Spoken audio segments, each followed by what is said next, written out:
How are you? Probably fine.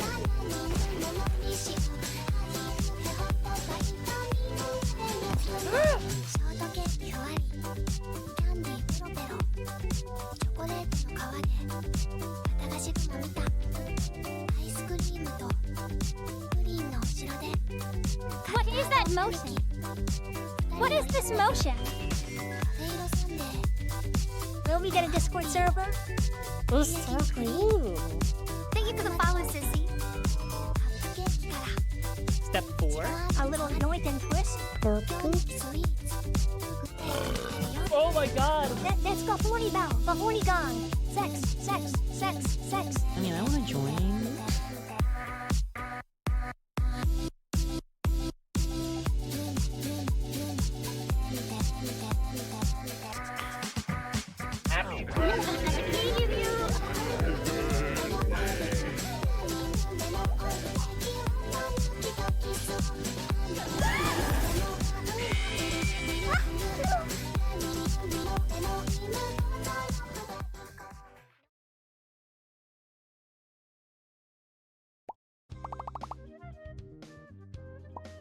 Hey guys!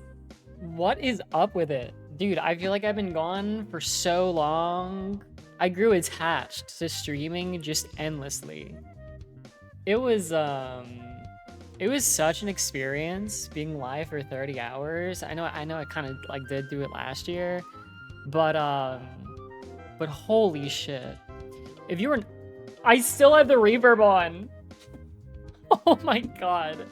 Dude, there's no way. So I actually, when I was looking back at the VOD, I was like, oh my god, I never turned off the karaoke voice. I'm so stupid. Now, I mean, I understand why I forgot, because if you saw me during the last hour or so of the 30-hour live stream, it got, we'll just leave that interesting. So if you did miss the last hour, I did do karaoke. It was drunk karaoke, and it got, it like genuinely got unhinged. Like, you know, there's like YouTube titles where it's like, I did karaoke for 24 hours straight, went wrong, gone horribly wrong. Like it's like literally though, like it was actually like insane. So yeah, I'm not saying it was bad. That's not what I'm trying to say, but I'm just saying that like genuinely, if you do go watch it blind, you'll be like, holy shit, this is fucking crazy.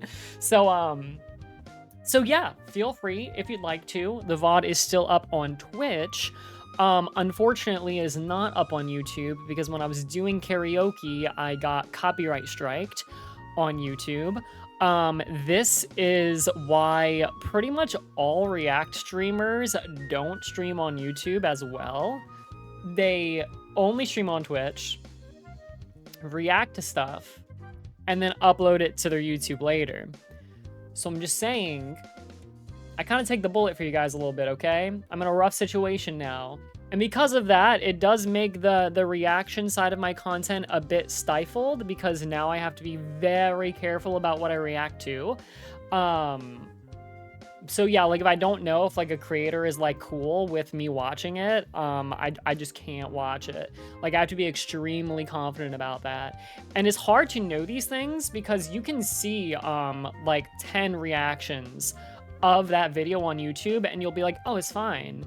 But it's actually not fine if you live stream yourself reacting to it. That's different. I don't know if it's like some kind of like robot reaction through YouTube's part, or if it is because like the creator themselves says it can't be a thing on live stream, or if that's like a thing. I have no idea. I don't know. But yeah, you gotta be like a little bit more smart with it now. So we gotta be smart. Now, luckily, I have things in the tank that I do want to watch that I know are good. So that's what I'm gonna be doing today. In fact, I don't think I necessarily scared anyone with the title today, but I did see a video pop up on my recommended literally last night that said the current state of Vtubing, and I was like, shit, dude, I think that's a guy. I think I've seen this guy's channel before. I think I've watched like multiple of his videos before. I kind of want to just watch it and see what it is. I feel like it's like the new talk of the town right now, right? I feel like all the YouTubers are gonna watch it, or the VTubers, I mean, and they're gonna have like a hot take about it. So I don't know. I'm gonna watch it. After that, we'll probably do FNAF React, and then we'll kind of see where we are from there. So that's kind of the idea. The rabbit guy, I think his name's like Depressed Nosaki or something. That might be exactly what his name is. If so, honestly, I commend myself for remembering that. Also, Zam, by the way, thank you for the follow. I'm trying to see what your profile picture is, but I cannot tell. It looks cool, though. Also, General Goon, thank you for the resub. Hasu, thank you for the resub. And Star Pilot, thank you for the resub. Also, Dogo, thank you for the 5 bits as well. It's an enemy robot master doing DMCA takedowns. I feel like it is like a YouTube thing. I don't think it's a creator thing normally. Because like I said, there will be like so many YouTube videos reacting to it, but then if you do a live stream of it, then it gets taken down. One example was when I reacted to oh my god, what was it? It was I want to say Space Pilot, and that's definitely not what it's called. It's in reference to like Warhammer or something. It might not even be Warhammer. I don't know. It has like that is what it's called. Or no, you just know what I'm talking about. I don't know. Anyway, I was watching the first episode of that, and like my whole YouTube stream went down. But there's like literally 50 different reactions of it on YouTube. Same thing happened with oh my god, I want to say ASDF, but that's not what it is. It's the cartoon animated thing, and like there's one where like Pinocchio gets like his ass drilled. I'm sorry, that's just the part that I remember. What is that guy called? But my video also got immediately taken down from that, and again, there's like literally 50 reactions of it on YouTube.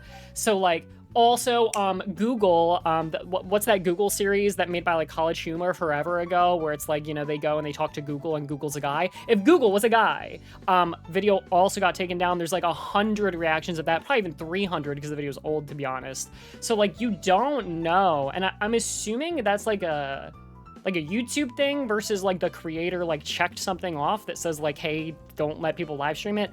I don't know though. So point is, it's genuinely extremely risky. I'm not playing this up. So we do just gotta be safe, which means we're gonna react to Bones forever for the next 90 days. We're just watching FNAF. Just kidding. We're literally starting with VTubing shit. In fact, it probably does mean we're gonna watch some more VTuber highlight videos. I used to watch them a ton back in the day, and I'm getting a real big itch. I'm getting a real big itch. Like, all right, like the way my eyes are like all twitchy, they're fucking itching, bro. They're itching. I was like, dude, I haven't like seen Fuomoko content in so long. It's like I want to see some Fuomoko, bro. Like I need it. So yeah.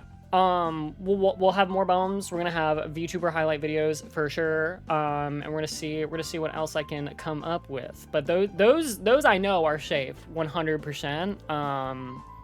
Yeah. Also Gage and Joku, thank you for the follows, guys. Welcome. I hope you do enjoy the stream today. Welcome. Feel free to join the Discord server if you'd like as well. What about gaming? We're gaming. I mean, gaming is not impacted at all, obviously. Oh, also, by the way, I literally have it opened up on my phone still, so I remembered to bring it up because I wanted to see if anyone knew about this yet, because apparently the announcement like just dropped. Did you guys see that Persona is getting a live action TV series made by Netflix?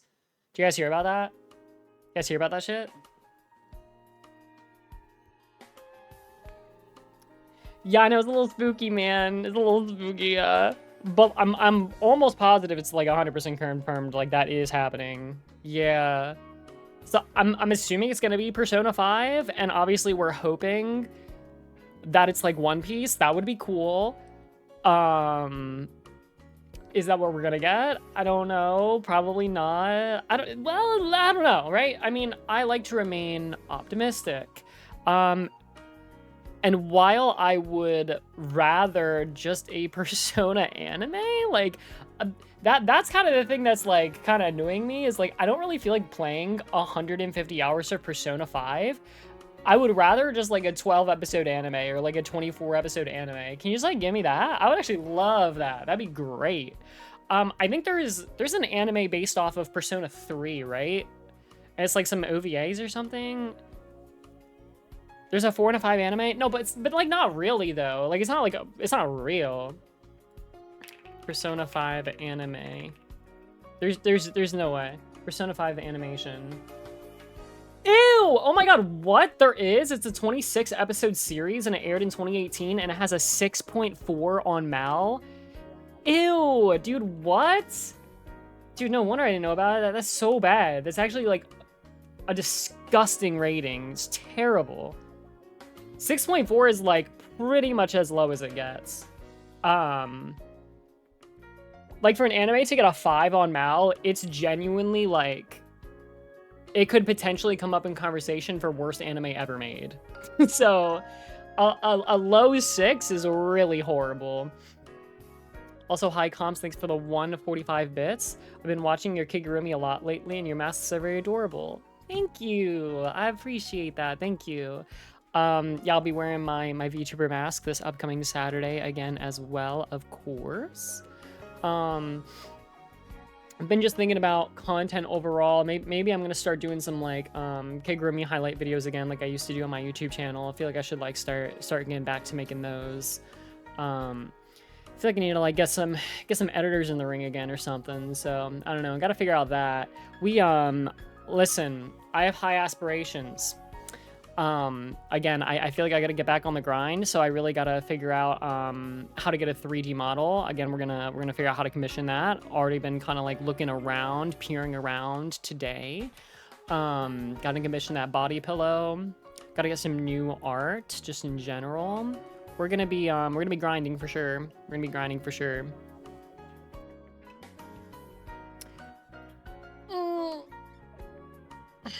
So yeah.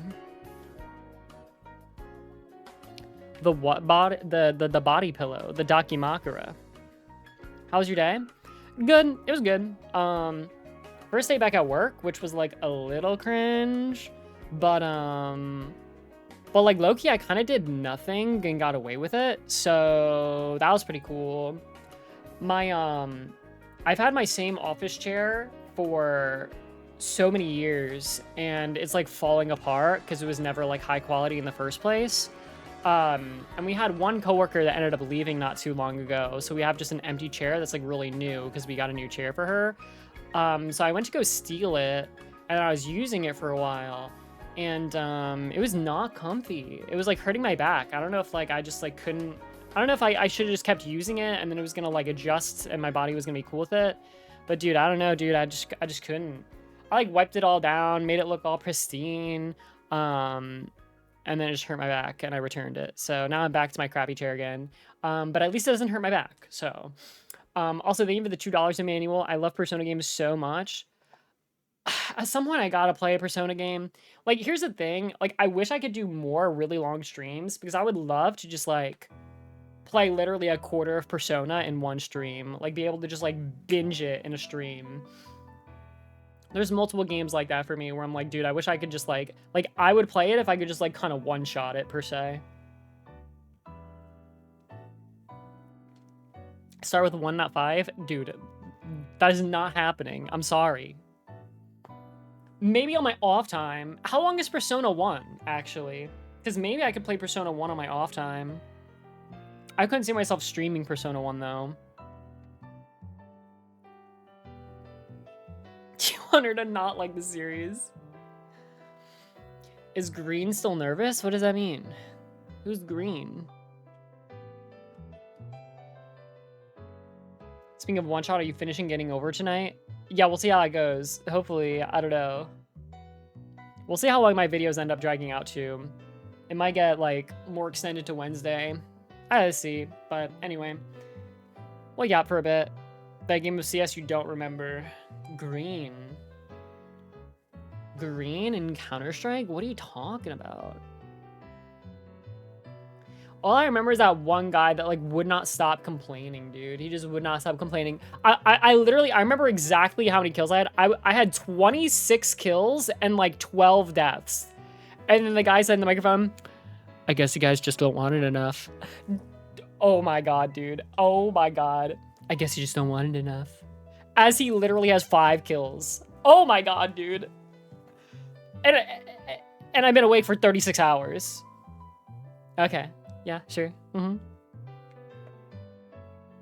Guys, we just need to lock in. We just need to lock in. We just need to lock in. How about we lock in now? How about we lock in? I'm gonna lock in now. Chat, I think we just need to lock in. Like, I thought I said that a lot, dude. I think I have lessened the amount of times I say lock in, which is good. I'm proud of myself. I'm trying to, again, not curse as much as a VTuber, but I just, like, I love yapping really fast and, like, just saying, like, I just love to fill every single second of empty space with words. And because of that, I often have to, like, pull out random things that just my brain says first, and that's usually like 3 things. It's usually like fuck, oh my god, Jesus Christ. It's just like I need to just like give it a second, just like chill, and then come up with a better thing to say. Please, girl, please. I do it as a Kigurumi because I'm afraid of like the voice changer getting tripped up and stuff, so I never curse. I never curse as a Kigurumi. My thoughts and words are so nuanced when I'm a Kigurumi, man. I'm truly a different person. Yeah, it's not fair, dude. It's not fair, dude. Why can't I be a VTuber that, like, doesn't talk? Dang, dude. That would be really easy. But I talk all the time. I always talk.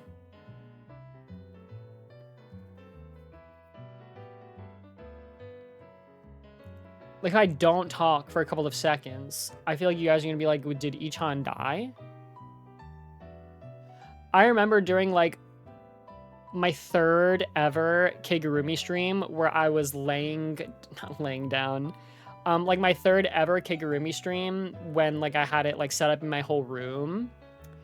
I was, like, sitting there and talking and yapping, and I think it was, like, my 2nd Luis stream or something, and then Follow Kig goes, you haven't said anything in about 5 seconds. Did you just have nothing to say anymore? And I was like, bro, it shows that this shit really hit because I still remember the comment. I'm like, bro, no. I will genuinely talk forever. Oh, I know you don't remember it because it was a passing comment, but you're like, you haven't said anything in like 10 seconds. Do you just have no more to say? Bitch, I always have shit to say. Just like let my brain simmer for 5 seconds, no? But I'm not allotted that. You know what I mean? Like people put themselves in a hole, right? You create a persona for yourself, and then things are expected out of you, right? Like the most common thing is, like, you know, when VTubers get a little bit too lewd, and then they, like, you know, they start making the OnlyFans and the lewd posts and the booby pics on Twitter all the time. And then it's like they can't just stop, right? They can't, because now that's what they're known for. And the only way that they get, like, true interaction and engagement, like the highest numbers possible, they, like, gotta do that stuff. If they don't, they just, the audience doesn't care because that's what they're known to be now. So I can't stop talking. I'm known to talk a lot. Also, Spaceboy, thank you so much for the follow. I appreciate you coming by. Thank you. I can't stop milking. I actually can't stop milking. Speaking of, where are the gift subs? I'm confused. We've been live for 24 minutes, and it's my first stream back after the subathon. Like, I would think that you guys would be, like, more excited to see me, and you would, like, want to, like, give me money or something. No? I already got too much money. I've already milked too much. I don't like that perspective, chat. I'm just saying I don't like that perspective. I think that's a skewed perspective. I think you're convincing yourself of wrong things. You're a part of this wrong hive mind here. You really got to come to my side. There's no such thing as no milk, okay? Your body is constantly producing it, okay? So figure it out. Find it in yourself. It might be harder, but it's there somewhere. You're very funny, but no money at the moment. Okay. I appreciate the honesty. Thank you. I'll take that. Listen, I like what you're doing here, but I'm not giving you money. Listen. This is good and all, but you're not getting any money from me.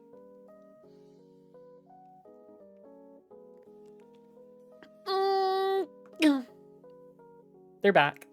Don't worry about it. Ooh, Shank. You're learning. You figured it out. Thank you. I appreciate the gift sub. Thank you. Also, hello, Gabe. Welcome. And welcome to anyone that is, you know, currently joining right now. They're gone again. Chips, thank you for the 100 bits. Elon Musk has all the money we could give. How do we, like, get that? How do we get it, though? Dude, I heard... So, I mean, I'm sure there's, like, particulars when it comes to this, right? But I saw this, like, one Reddit post when, like, the SpaceX stock, like, just, like, released to the public or whatever. And it was a guy, he made a post, he was like, whoa, it's crazy that, like, I had no money, and now I have a free $1 million because I worked I worked for Elon or whatever. Like, apparently, like, I don't know, like, who qualifies for getting, like, entry stock or whatever, if, like, you work there, but the guy was like, yeah, dude, like, I left like 5 years ago, but like because I worked there like 2 years, like 10 years ago, I got like 100 like stocks of it or whatever. I'm like, what the fuck? How is it's in your contract? Does everyone get it though? I'm like, what the fuck? That's crazy.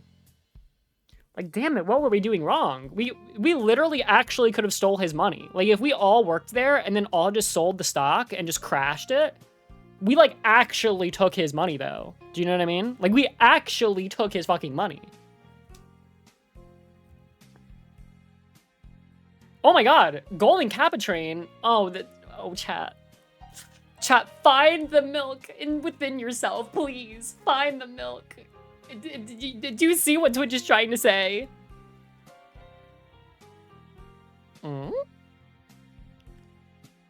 What is that? Oh, Ranger. Okay, just send me a DM on Discord. I will get you that exclusive picture, of course. Thank you, Lone. I appreciate it. Thank you for the resub. Thank you for the resub. Chips, thank you for the gift sub. Thank you for the gift sub. I appreciate you. Thank you. So if you just give 1,000 bits, you will get added into the hype train, and that will give you a golden Kappa emote that you can use for the next 24 hours.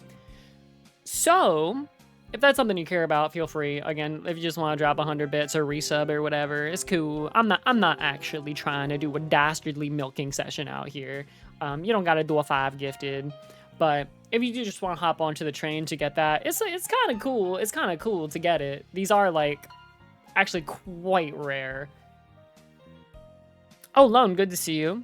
How was MIP's stream, Lone? Did you enjoy yourself over there? Did you enjoy yourself? Why is she an onion? That's not what I look like, dude. And if it was, I would be the cutest onion of all time. So, like, I don't care. I should do a 5 gifted? I used to be the biggest gift subber on my entire channel for a while. Like, if you scroll down on the gift sub leaderboard, I have like 190 gift subs or something like that. Because I was just gifting subs out of the wazoo because I was just like so grateful for people watching, so I was just making sure everyone was subbed. So I did do that for a while. Yeah, dude, reinvesting. I was milking myself. I was pretty much just breaking even. Like, someone would subscribe and then I would subscribe, which then like just cancels out the money. What about now? There's too many people. There's too many mouths to feed. Okay, there's too many mouths to feed.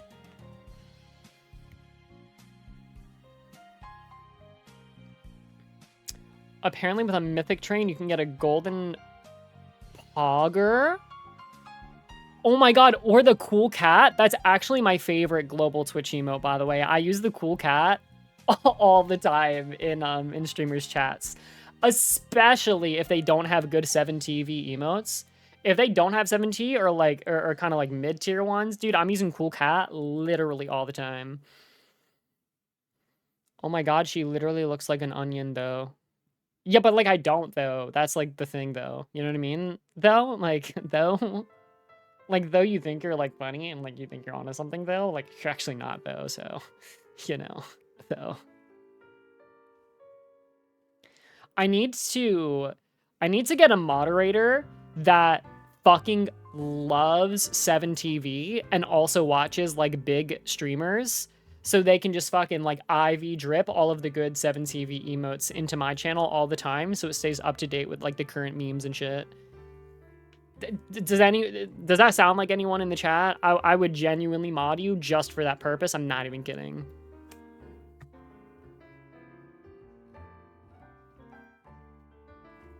3D model when? I'm working on it. I literally am working on it. That's not a lie. I'm learning that most people that do commissions for 3D models have closed commissions. That's what I'm currently learning, and it's really annoying me. I DM'd like 5 different 3D model artists, and I was like, yo, my god, yo, I love your shit so much. Yo, not trying to be like a bother, but like, I scrubbed your entire social media, and it doesn't say like when your commissions will open back up. I'm not saying that you would know really exactly, but like, do you have any kind of estimate? Because like, I'm just saying that if you allowed me to commission you, I would really appreciate. I would definitely do it. I'm extremely interested. So like, just let me know if like you kind of know when it might open. No responses yet, but I'm trying. I'm trying, chat. I'm trying to figure it out. Trying to get that commission. So yeah. Yeah, I really do want to get a 3D model. I think it would be really cool to do a debut with it for sure. I'll try to like actually make it like special too. I'll try and like bait it up a little bit, you know? Yeah. Yeah, I gotta do that. I gotta do that like for real though. So yeah, 3D model, the Dakimakura, more content in general. We're gonna be doing good stuff. We're gonna be doing good stuff for sure. Like I said, I'm ready to lock in. I'm ready to lock in. Speaking of locking in, we'll probably pivot over to a little video time. Yeah, no, we're still doing Nuzlocke. Nuzlocke is coming. Don't worry about it. And then we also still want to do Minecraft speedrun as well. Definitely want to do that too. So we will get there. On a scale of 1 to 10, how freaky is the Daki gonna be? See, I have a hard limit because I'm not a lewd tuber, you bitch. So I feel like the lewdest it could go, it gets like +1 point because you guys hit it for a sub goal though, right? So like I feel like it gets +1. Like if I just released a Daki just out of the blue, maybe the cap is like, you know, like a 5 out of 10. But now that we hit it for a sub goal, you know, maybe it'll be like a 6, 6.5 or something. Gotta think about it, man. I gotta think about it. I don't know. I did reach out to my agent. We'll see what he says. We'll see what his opinion says. So yeah, we're working on it. We are absolutely working on it, okay? We are working on it. Don't think that we're not. You probably won't see new drops come, you know, you won't see these things happen for a while, but all of a sudden, you know, 6 months to a year from now, some things will happen, and then you'll be like, oh my god, this is awesome. So we're working on it. We're working on it. I'm not waiting. I'm not waiting. All right. So with that being said, let me do a little pivot, all right? I feel like we're making kind of good time here.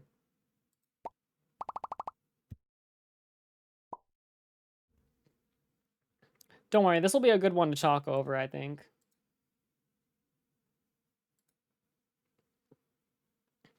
So, oh, dude, I'm blocking, like, the entire title. So I did remember to put myself over on the left-hand side because it's a VTuber video, and when it's a VTuber video, most VTubers put themselves at the bottom right corner. So I always go on the left for VTuber videos. That way I don't block the VTubers on the video as much. Also, we got gay Jacks up here. Or sorry, trans Jacks. Dude, people are going crazy with the Amazing Digital Circus theories. I love it, though. I love it. Oh, hey, I'm a Sharku. Good to see you. Welcome, welcome. Hope life is going well. Hope you're still enjoying the Beetleverse as much as I still am. I'm gonna be reacting to at least one Neuro video on Wednesday for sure. Always keeping Neuro videos stocked up in the tank. I feel like I've always been at least like watching some Neuro stuff every month. Um, but yeah, you're one of the OG reactors to Neuro. I know you. I know who you are, girl. I know. I know. I know. So yeah, I hope life has been going well for you. Thanks for stopping by. I appreciate it. A new Bones video? Okay, indeed. So Gabe, we might do the absolute state of VTubing and then watch Bones' new video because the Bones' new video actually is quite interesting to me. It's playing FNAF, like the original couple of games on like 100 times speed. So I'm curious to see how his meta builds to do that. But anyway. But we'll see. We'll see, we'll see, we'll see. The tabs are fine. Don't worry about the tabs. See, I'm stockpiling because, like I said, so I want to react to VTuber stuff. So like VTuber video, VTuber video, VTuber video, VTuber video, VTuber video, VTuber video, VTuber video, VTuber video, VTuber video, VTuber video, VTuber video, VTuber video. Not VTuber video. Oh my god. So anyway, I mean VTuber video, VTuber video, VTuber video. So I'm stocked up, okay? I'm stocked up for Wednesday, all right? We got, dude, I'm telling you, don't worry. I got the bases covered. Here is the issue, guys. Okay, I know how I said that I've fallen off somewhat, so I'm trying to grow again. But actually, the secret answer is I'm suffering from too much success. Because here's the thing. I have done great in the side of Kigurumi. I have done great in the side of FNAF. I have done great in the side of like VTuber content adjacent stuff. I have done great in what's the other thing? I already forget. Bro, I'm already blanking. Anyway, point is that now whenever I do one thing, like a third of my audience is like, fuck yeah. And then the other 2/3 are like, but I want the other thing that I also love you for. And I'm like, motherfucker. I need to somehow just make you guys all love me 10 times more. So you just put up with literally anything. Or I have to just do one thing for the rest of my life. And I definitely don't want to choose that option. So yeah, that is genuinely an issue. But I think that will just be an issue for the rest of my life. And that is technically an issue for all content creators to some degree. But yeah. My shit is kind of fucked though. Because a lot of YouTubers and streamers, they do like one thing and they're really good at it, and then they try and do something else and everyone's like, not really about it. But then they can just go back to the other thing. See, for me, I don't even have a bread and butter that I can go back to because I'm so like equally split up into like 4 different parts. Everyone's got like a 25 split. I don't know. Anyway, that's why we're keeping everyone happy, all right? We're doing everything. Don't worry about it. We're doing fucking everything. So sit down, shut up, and just like it, okay? Just like it. How about that one? This is like, listen, this video, we're gonna see what it's about.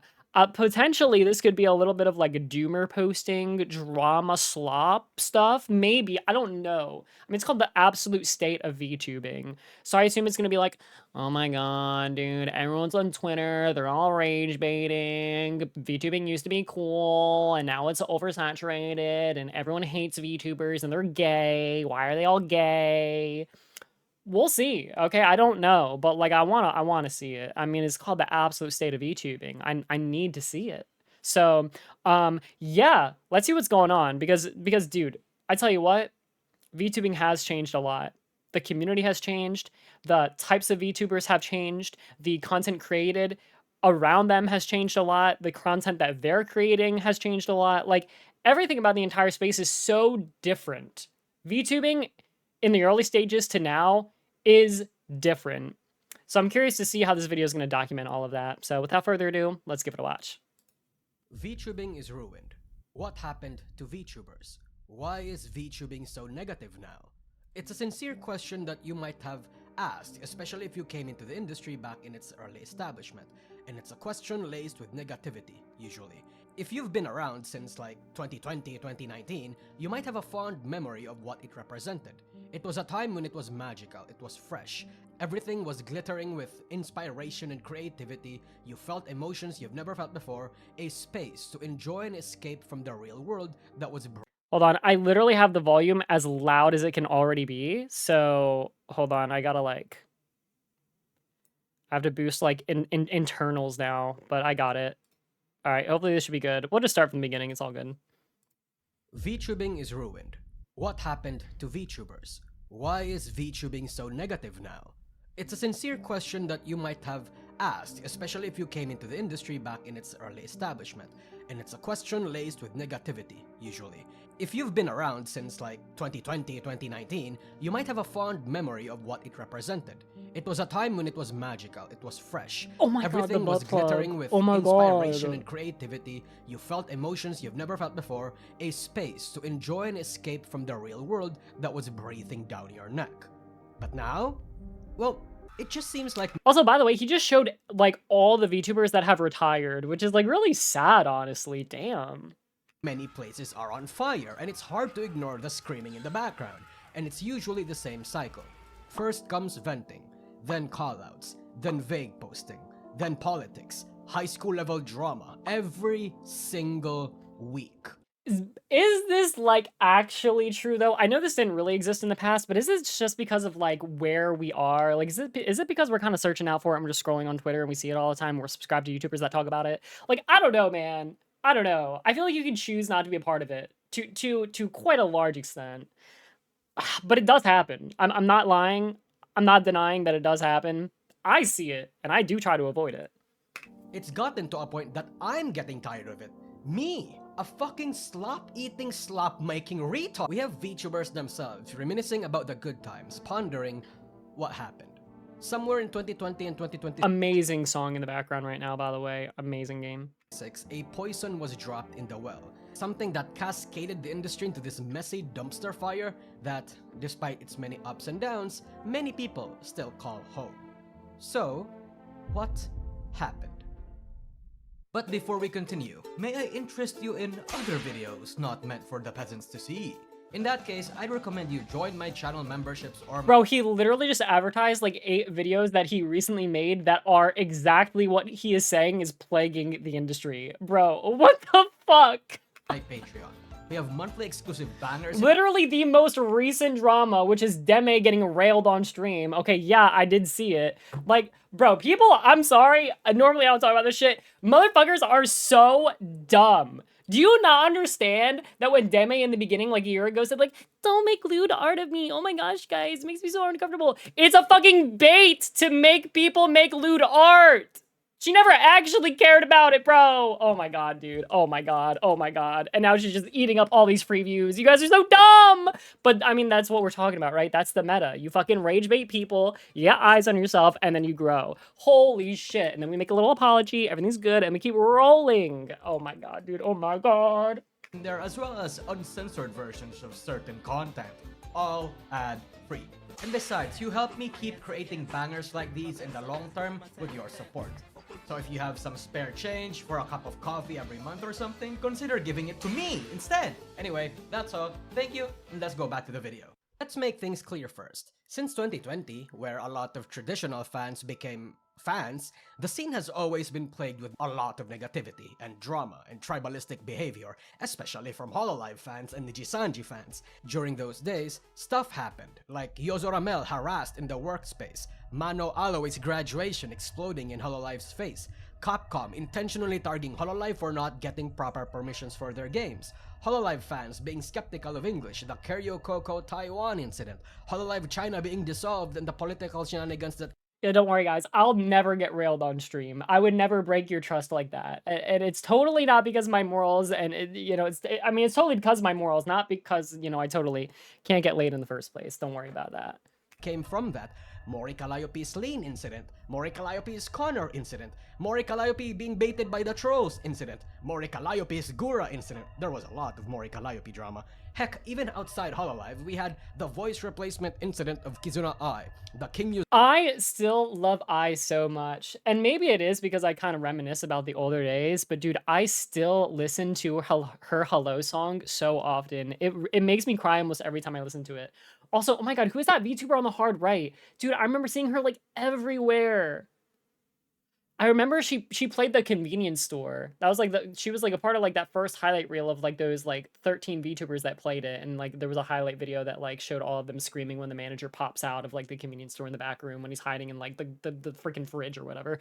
Anyway, Zaka Mero versus Yuzuki Rua Civil War, Project Melody's VTuber model getting copyright struck by the modeler. dude, shout outs to Project Melody. I remember when she was first coming up, dude, it was such an interesting time to see like everyone talking about her. Now she's just kind of in like her own little bubble and she like doesn't do anything. Like not as in like she doesn't make good content, but as in like, you know, she's not in the space anymore. She's not in the public eye. That's also very true for like Neanners. Like Neanners and Project Melody were like literally the talk of the town for multiple years, and now no one ever mentions their names ever. And they just sit in their own little hole with like their 1,000 viewers and they just love life. I could name a lot more, but most of Well, I hope they love life. I mean, it seems very chill. the drama I'm gonna wager you haven't really heard of, especially the smaller ones. Or you might even think that it wasn't that big of a deal. But even despite all this negativity, there was a massive upside. People chose not to focus on the drama too much and the negativity, including myself. Because VTubing was so magical, it incited a lot of very deep and positive emotions. It inspired so much creativity and will that the fact that there were a lot of drama was almost brushed under the rug. In this once small bubble, the positivity overpowered the negativity, even while that negativity was happening during its peak. But as the magic of VTubing slowly disappeared, as the freshness faded and the industry expanded, that positive energy also went away.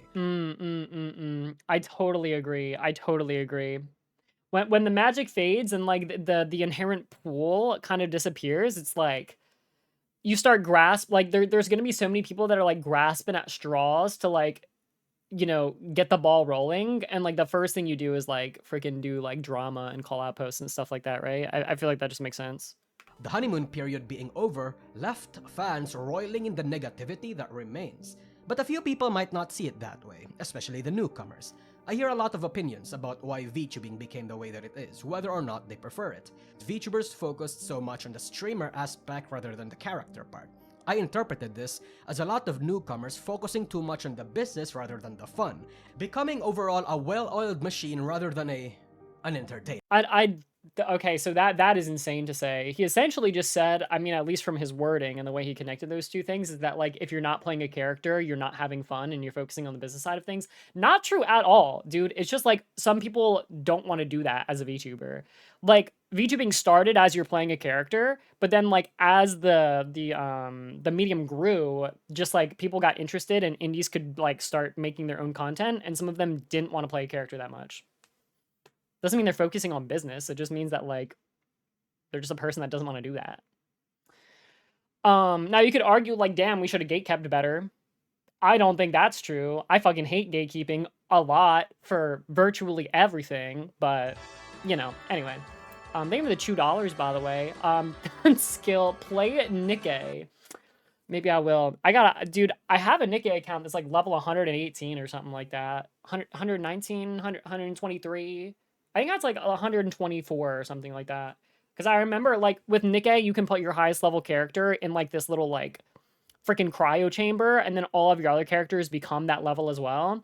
And I remember, I'm seeing, like, flashbacks of, like, mid-120s. And on the other end of the spectrum, we have tweets like this from Jocat, saying that VTubing is becoming better because everyone is slowly shedding the idol culture parts of the medium. So with Dude, that means better! Dude, I don't know, dude. They're both, they can just both be great. which is it? Is I really commend people that play a character. Because I think in general, it does usually harbor more creativity in general. I think it causes you to lock in a bit more, try a bit harder, get more creative with like how to sell yourself as that type of character, right? Like, actually, so this is not in any way like a call out, but I remember I saw like this one reaction video. It was like clown VTuber like watches like clown videos or something. And I watched a little bit of it, and it was just a VTuber watching it. Do you know what I mean? Like they didn't like have like a clown honker that they honked every time they laughed, or like, you know what I mean? Like if they played into being that actual character, it would inherently be more creative and fun. I'm just saying. I'm not saying they have to do that, but I don't know. I think shedding that is not necessarily a good thing. I think it's good as in people can do what they want, but dude, I really commend people that play a character, to be honest. As long as it's not like unhealthy. Because I know that like there has been a thing with like, you know, agencies making them play certain characters, and then that is like unhealthy mentally. Obviously, I don't want that, but if it's like a fully voluntary thing, I think it's sick, actually. VTubing becoming worse or getting better? Obviously, your answer will ultimately depend on factors like when you became interested in VTubing and entered the industry, and who your favorite creators are, and if you are a creator yourself, what kind of creator you wanna be. And as you can surmise from the title, I am leaning towards the former, especially because I am a traditional VTuber fan, who mostly watches VTubers that associate more with the JP adjacent culture rather than the Dude, oh my god, yes. Dude, when I like listened to the whole Rusia video, I was like, this is crazy. You know what I did right after I watched the Rusia drama? I went to my favorite anime figure website that sells like all figures like pre-owned and like currently dropping, called Solaris Japan, and I searched up Rusia to see if her figure went like crazy up in price or crazy down. Unfortunately, it did not really change much. But I was just wondering if like the psycho people were gonna buy up the last few ones and the price would increase a lot, or if like literally they're just like, dude, I can't even get this off the shelf anymore. I don't know. I was curious. English Twitch streamer culture. And from my thinking, I have created a model that encapsulates why VTubing has become the way that it is. I call it the 4Ds: difficulty, disillusionment, division, and drama. Holy shit, dude, we're getting real. What is this? What? I think this is the loop that made VTubing the way that it is, and wherever you might have started falling into the piece here, I've noticed that it always happens in this order. So let me break it down. As VTubing expanded, there became more viewers, more money to harvest, but also more competition. There became less things to try and innovate on. Back then, when there were few VTubers, innovation Dude, yeah, I know, dude, this trend, like, dude, people lost their minds when the first few VTubers figured out they could just make a PNG of their feet up on a desk like this. I remember when this trend first started, and it was like, oh my god. This is like mind-blowing content creation. It's so funny. And yeah, in the very beginning, like when it's actually when like shorts and like stuff like that were kind of like first becoming a thing too, because it was maybe like, you know, 2018, 2019 type beat. But yeah, like, dude, you could be a VTuber and just be like, hi guys, like this is where, you know, I make my VTuber move its mouth. It's called VTube Studio. Look at this, blah blah blah blah blah blah blah. Like literally you could just do the most basic things and get millions of views because people didn't know, and it was fresh and it was new and everything was exciting, and the limit there was such limited knowledge, and there were only a few people that really knew it that could disperse it. Funnily enough, that is exactly how I got my start as a Kigurumi streamer. My videos that like really started to blow up were like informational videos on Kigurumi and how it works and stuff like that. And like to me, obviously it's very simple and easy things, but dude, people didn't know and they were really curious. So yeah. and even unique character design elements and gimmicks were easier to do because the space was emptier. There were still lots of strats and undiscovered niches, but now a lot of niches has been filled. Standing out has become a lot more difficult. This bred a bit of desperation, a sense of defensiveness or insecurity for a VTuber's own content, design, and even fans. We saw a small glimpse of this behavior from multiple big VTubers when the Cinder incident happened. When VTubing became big, it started to get more difficult to create content that could retain your viewers while also attracting more. This might not be the case for a lot of the bigger already established creators, but it is the case for most of the creators that wanted to climb the ladder, and believe me, there was a lot. Without Yeah. the support of something like Hololive, how the hell were you supposed to grow your own brand? This was when a lot of new agencies popped up, led by people with mysterious background and probably almost zero business experience, and they promised you a little bit of what Hololive does, but without the glam and pre-established numbers. Some VTubers join these agencies, but normally, they are short-lived because a lot of them collapse in the most miserable yet spectacular way. It's a miracle if they just died. Low key, I mean, sometimes you really do get the shit end of the stick, and of course you would rather the agency to continue. But a lot of agencies, yeah, they're ran by people that don't know what the hell they're doing. Hopefully, it's also combined with people that are passionate and do care, and they're not scummy. But like, yeah, it ends up collapsing, and you. If this is how the agency worked, you potentially got a free model and like free art and like all this free work done for you, and now the agency is collapsing and they have no reason to own your model and stuff anymore. So they're like, okay, you can have everything, just do what you want. So like low key, some people actually make out super good when this shit happens. Of course you'd rather the agency continue, but I'm just saying, like, sometimes it's like not even that bad.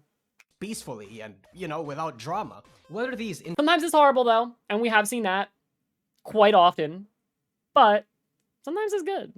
incidents happen because the CEO was a sex pest, or the genmates were schizophrenic that it ruins the company from the inside, or, maybe just the simple but innocent CEO is not that good at business. Lots of things could go wrong behind the scenes, and it could It's a complete mixed bag. Yeah, I don't want to say that what I'm saying is more likely to happen. I mean, it's hard. When agencies collapse, there's such a multitude of different things that can happen. Obviously, a pretty common one is like they might have owed you like some payments, and now you're not getting that money because at that point they're bankrupt, the company's closed, and now you don't get your last paycheck or your last 2 or 3 or last 6 months if they were like super under and they were just like stringing you along, being like, yeah, we'll get you that money, yeah, we'll get you that money. That shit happens a lot too, and then you get super screwed and you're out thousands of dollars potentially. So that's not good. Anyway. genuinely affect how some of these VTubers see the industry. But let's say you're just an indie that didn't need an agency but needed a bit of help. Perhaps the aid of a third-party company or solo managers was the way to go. But then turns out, you end up being scammed or being sex-pested. Seems to be a common occurrence here for some reason. But when agencies and companies weren't enough, some people started to do interesting things. Without the support of an agency, the strat for a lot of VTubers was to be active on Twitter and engage with fans and nerd stuff before debuting themselves.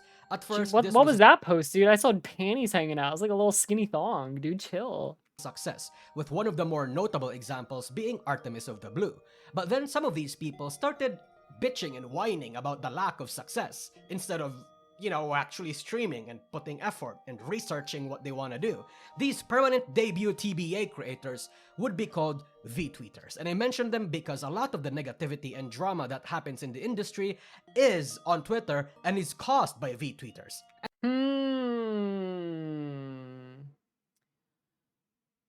I wouldn't like really necessarily like target that specific group per se. Like, it's not like if we didn't have that, then this shit wouldn't happen. It would just be done by people that are just regular people. Do you know what I mean? Like, the V-tweeters are just people that are like, oh my gosh, like, I can totally get a model and stream now and blah, blah, blah. And then, like, they do because it's way easier to do that now. And then they try streaming for a little bit, and then they're like, oh, I actually don't really like that much. Oh, this is way hard. Oh, I'm not getting viewers. And then they just sit on Twitter, like, they're using, like, their regular account again. So, like their normie account, like, before they had a VTuber persona. So, like, I don't know. V-tweeters to me are just regular fucking people. Like, it's not, they're not even like content creators really in any sense. I mean, some of them are, but like, that's not the group we're really talking about right now. And tweets in general, regardless if they were V-tweeters or not. But some of them actually started grinding, and some would even implement a few less than ethical tactics.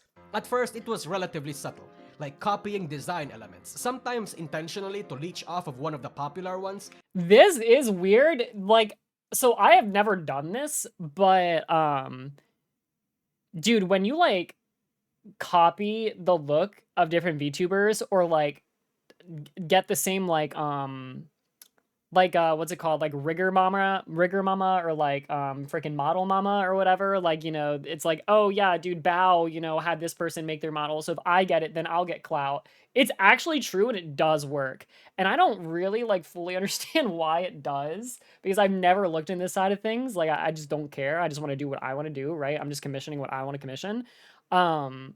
But it's weird, dude. Like people chase after this because it genuinely works.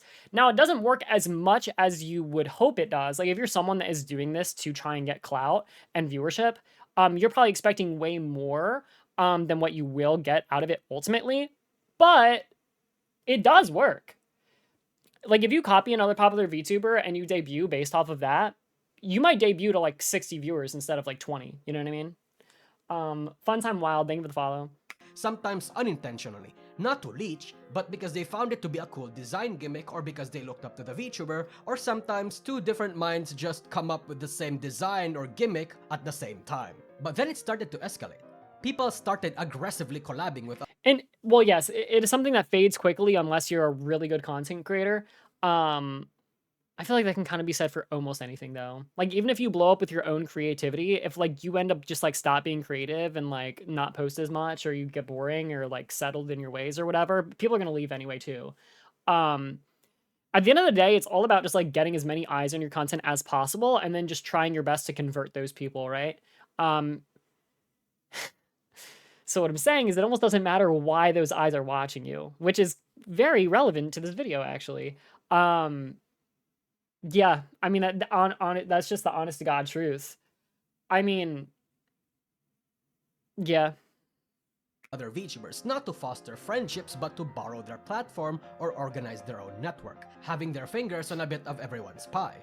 They would pretend to be fans or supportive, slowly worming their way to that creator's circle, pestering them, not really even considering them as friends, but more so jumping pads just so they can leech off of them a little bit. An entire discussion even appeared. So this is the shit that I hate, though. Dude, I literally just want to make some VTuber friends, and it's so hard because I think some of the people that I reach out to, like, I think they think that I'm just trying to, like, fucking leech them or jump pad them or whatever. It's like, dude, I'm literally in your streams, like, every day chatting with you and, like, hanging out with your community, and, like, I literally just want to actually be your friend and collab. I don't understand. Like, I feel like people are so guarded about this that it's actually turning, like, toxic in a reverse way that's really bad.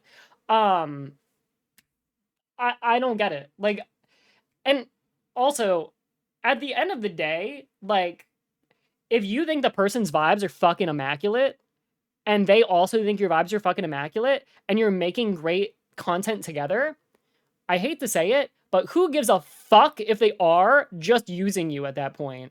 Dude, I mean, you're making banger shit, and you love each other's presence, so, like, who even cares about the underlying intention? That's maybe a little bit more harder of a take to say, but, like, dude, honestly, like, right? Like, dude, if you're all having a good time, who even cares?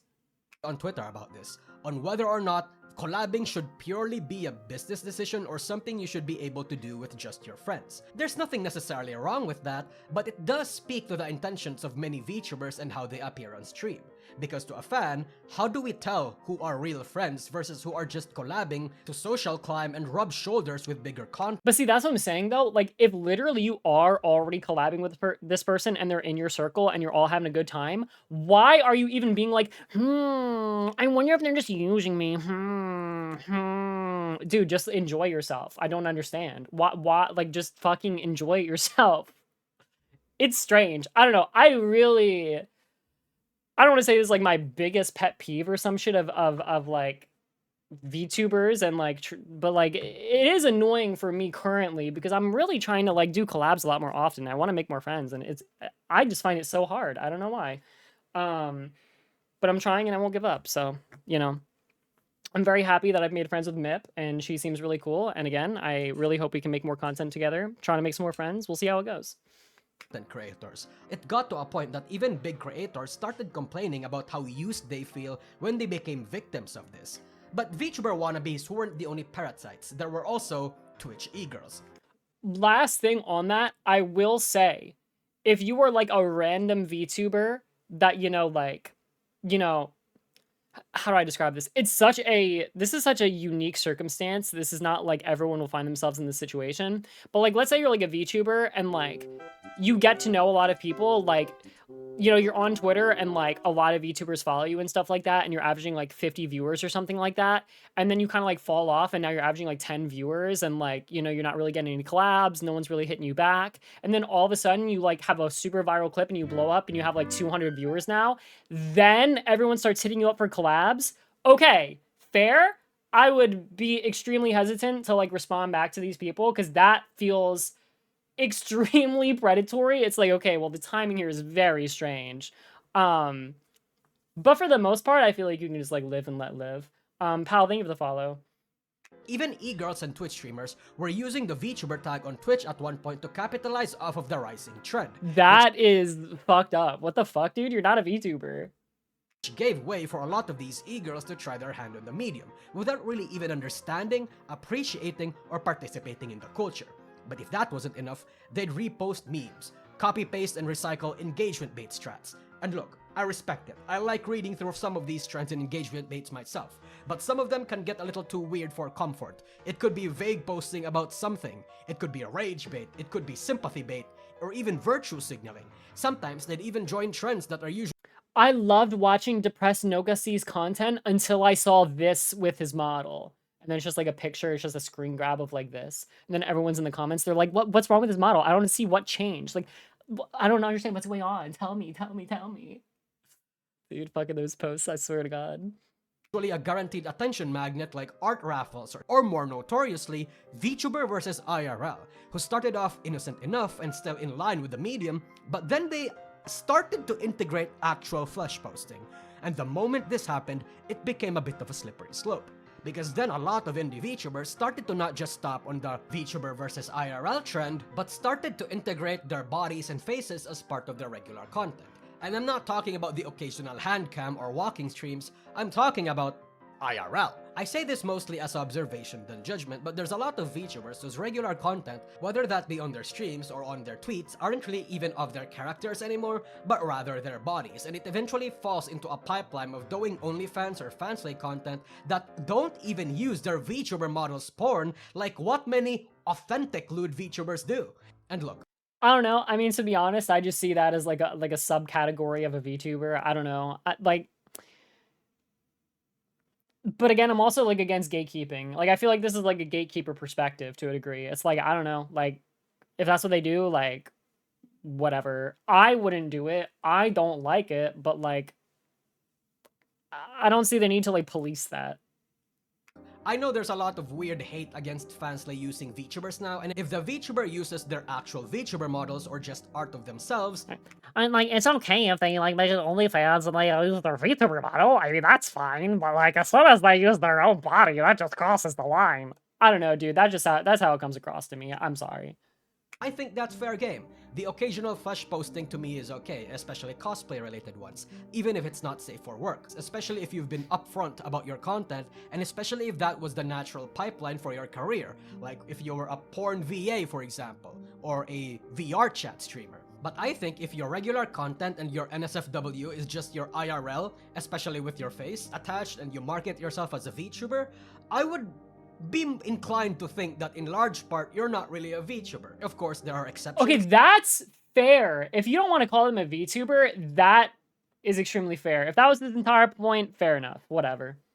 Especially when you're categorized as a live streamer who happens to have a VTuber model like Onigiri and Kayson, but it's hard not to think that way. And the thing is, this trend is not exclusive to Western VTubing, as much as a lot of the whining traditional fans. I didn't even call myself a VTuber for a very long time. So I get that. Like, when I was mostly doing Kigurumi stuff and I just did like VTubing stuff occasionally, it's like, I would just say like I have a VTuber model. Like, sometimes I still just say that. I'm just like, yeah, like I have a VTuber model, like I do VTubing stuff, but like, you know what I mean? I don't know. So I totally get that perspective. Like to believe. Many indie JP VTubers actually exploit this as well. If you use the godforsaken site known as Twitter, you might have seen a lot of these. A lot of VTubers bouncing their tits and showing their full naked bodies, and it gets them lots of views. Goonbait is and always will be a tried and true method for catching attention in the internet. God. But perhaps on a VTuber's last attempt to find viewers, some take on one of the bigger gambles, breaking what used to be a big taboo in VTubing: political commentary. You see, traditionally, VTubing was supposed to be non-political. That's what I was thinking, Basil. Literally, as he was showing all those clips, I'm like, I have never seen a single one of these, like, you know, like, things before, you know? They're all bouncing their tits everywhere. I've literally never seen this, ever. I'm not saying it doesn't happen, by the way. It's just funny, because I'm just like, I've never seen that across my timeline my entire life. Like, there was nothing about anime e-girls that was supposed to reflect real-world current happenings. It was supposed to be a place for escapism. You don't fucking preach about BLM and fuck ICE whenever you're live or you're tweeting, but you also don't preach about the fucking loss of Christian values or pearl clutch about sex workers. But as it is when niche nerdy things become mainstream, political people come in, from all walks and backgrounds. It's always been a thing on Twitter, but they were largely ignored up until the big 2023, when Pikami and Silvervale were harassed by Twitter slacktivists because they dared to play the wizard game. But then other communities started to form, and then other communities that were formed to counter them. It subtly started with people like Kershaw. Pipa also got roped into it. Bro doesn't want— Wait, is it Kershaw? I always thought it was Kirsch. I've never actually heard it pronounced in my entire life, because I've only seen them muttered, like, 4 times ever. Any of this bullshit in the industry, and was never really part of the entire culture war. However, the identity politics crowd deemed her to be right-leaning because she hates that this poison was infesting the industry, and because Face Connect was, you know, loved by 4chan. On the other side of the aisle, there were also multiple people making their declarations, like Uki Violetta of Nijisanji EN's blatant hate for white people. Holy shit. Wait, a Hollow Live, guys? Like, I fucking hate white people? That's fucking actually hilarious. I'm sorry. Like, what? Damn. I will say, I think this goes hand in hand with people not playing characters as much with VTubers and stuff like that. Like, I think, right, it's like basically people that aren't playing the character, it's kind of just like, hey, I just want to, you know, look like an anime girl, anime boy, but it's like me, right? And I mean, obviously there's nothing taboo or against, you know, regular streamers talking about politics and stuff like that. So I think, like, when things start turning that direction, it's like, well, of course, like, VTubers are going to start getting political. I mean, and then it's just, you know, there are ones that are and there are ones that aren't. I'm not, you know, and then there are people that are. I don't know. Like, I don't know. Obviously, I don't want to see fucking politics just fucking in my VTuber feed because I'm not about it, but, like, I don't know. Again, it just seems like something strange to police to me. Because it is just people sharing, you know, their opinion. I don't know. And Finana's Educate Yourself incident, claiming— I'm just not here to stress people out about it, man. I'm just really not. Like, politics is way too draining, and I just want people to be, like, safe and happy and comfortable here. So, like, that's what I value more than anything else. So, like, I'm never getting involved in that direction. Just not. that the Japanese term trap was transphobic. This happened in 2022, but whatever. A lot of these politically charged incidents slowly but surely gave rise to a new breed of political figures. Now, we have seemingly right-leaning figures like Powder, a new breed of political figures. Now, I don't actually know who this is at all, by the way, but that girl on the right, she has a VTuber model that can turn into Furo Erika from Umineko, one of my favorite characters of all time. And when she was her, somebody was like, no, somebody made a clip. She was like, oh my god, like, dude, I recently, like, my whole feed is covered with, like anime girls that are, like, real. It's like Kurumi, Kuminumi, Numi. And then people are like, oh yeah, Kigurumi. And she's like, yeah, dude, I'm watching TikToks all the time with people talking about Kigurumi, and I'm learning so much. And they were like, oh, is it y-chan? And she's like, yeah, I love y-chan. She's my favorite. So her name's Powder or something. Apparently, she loves me. I don't know.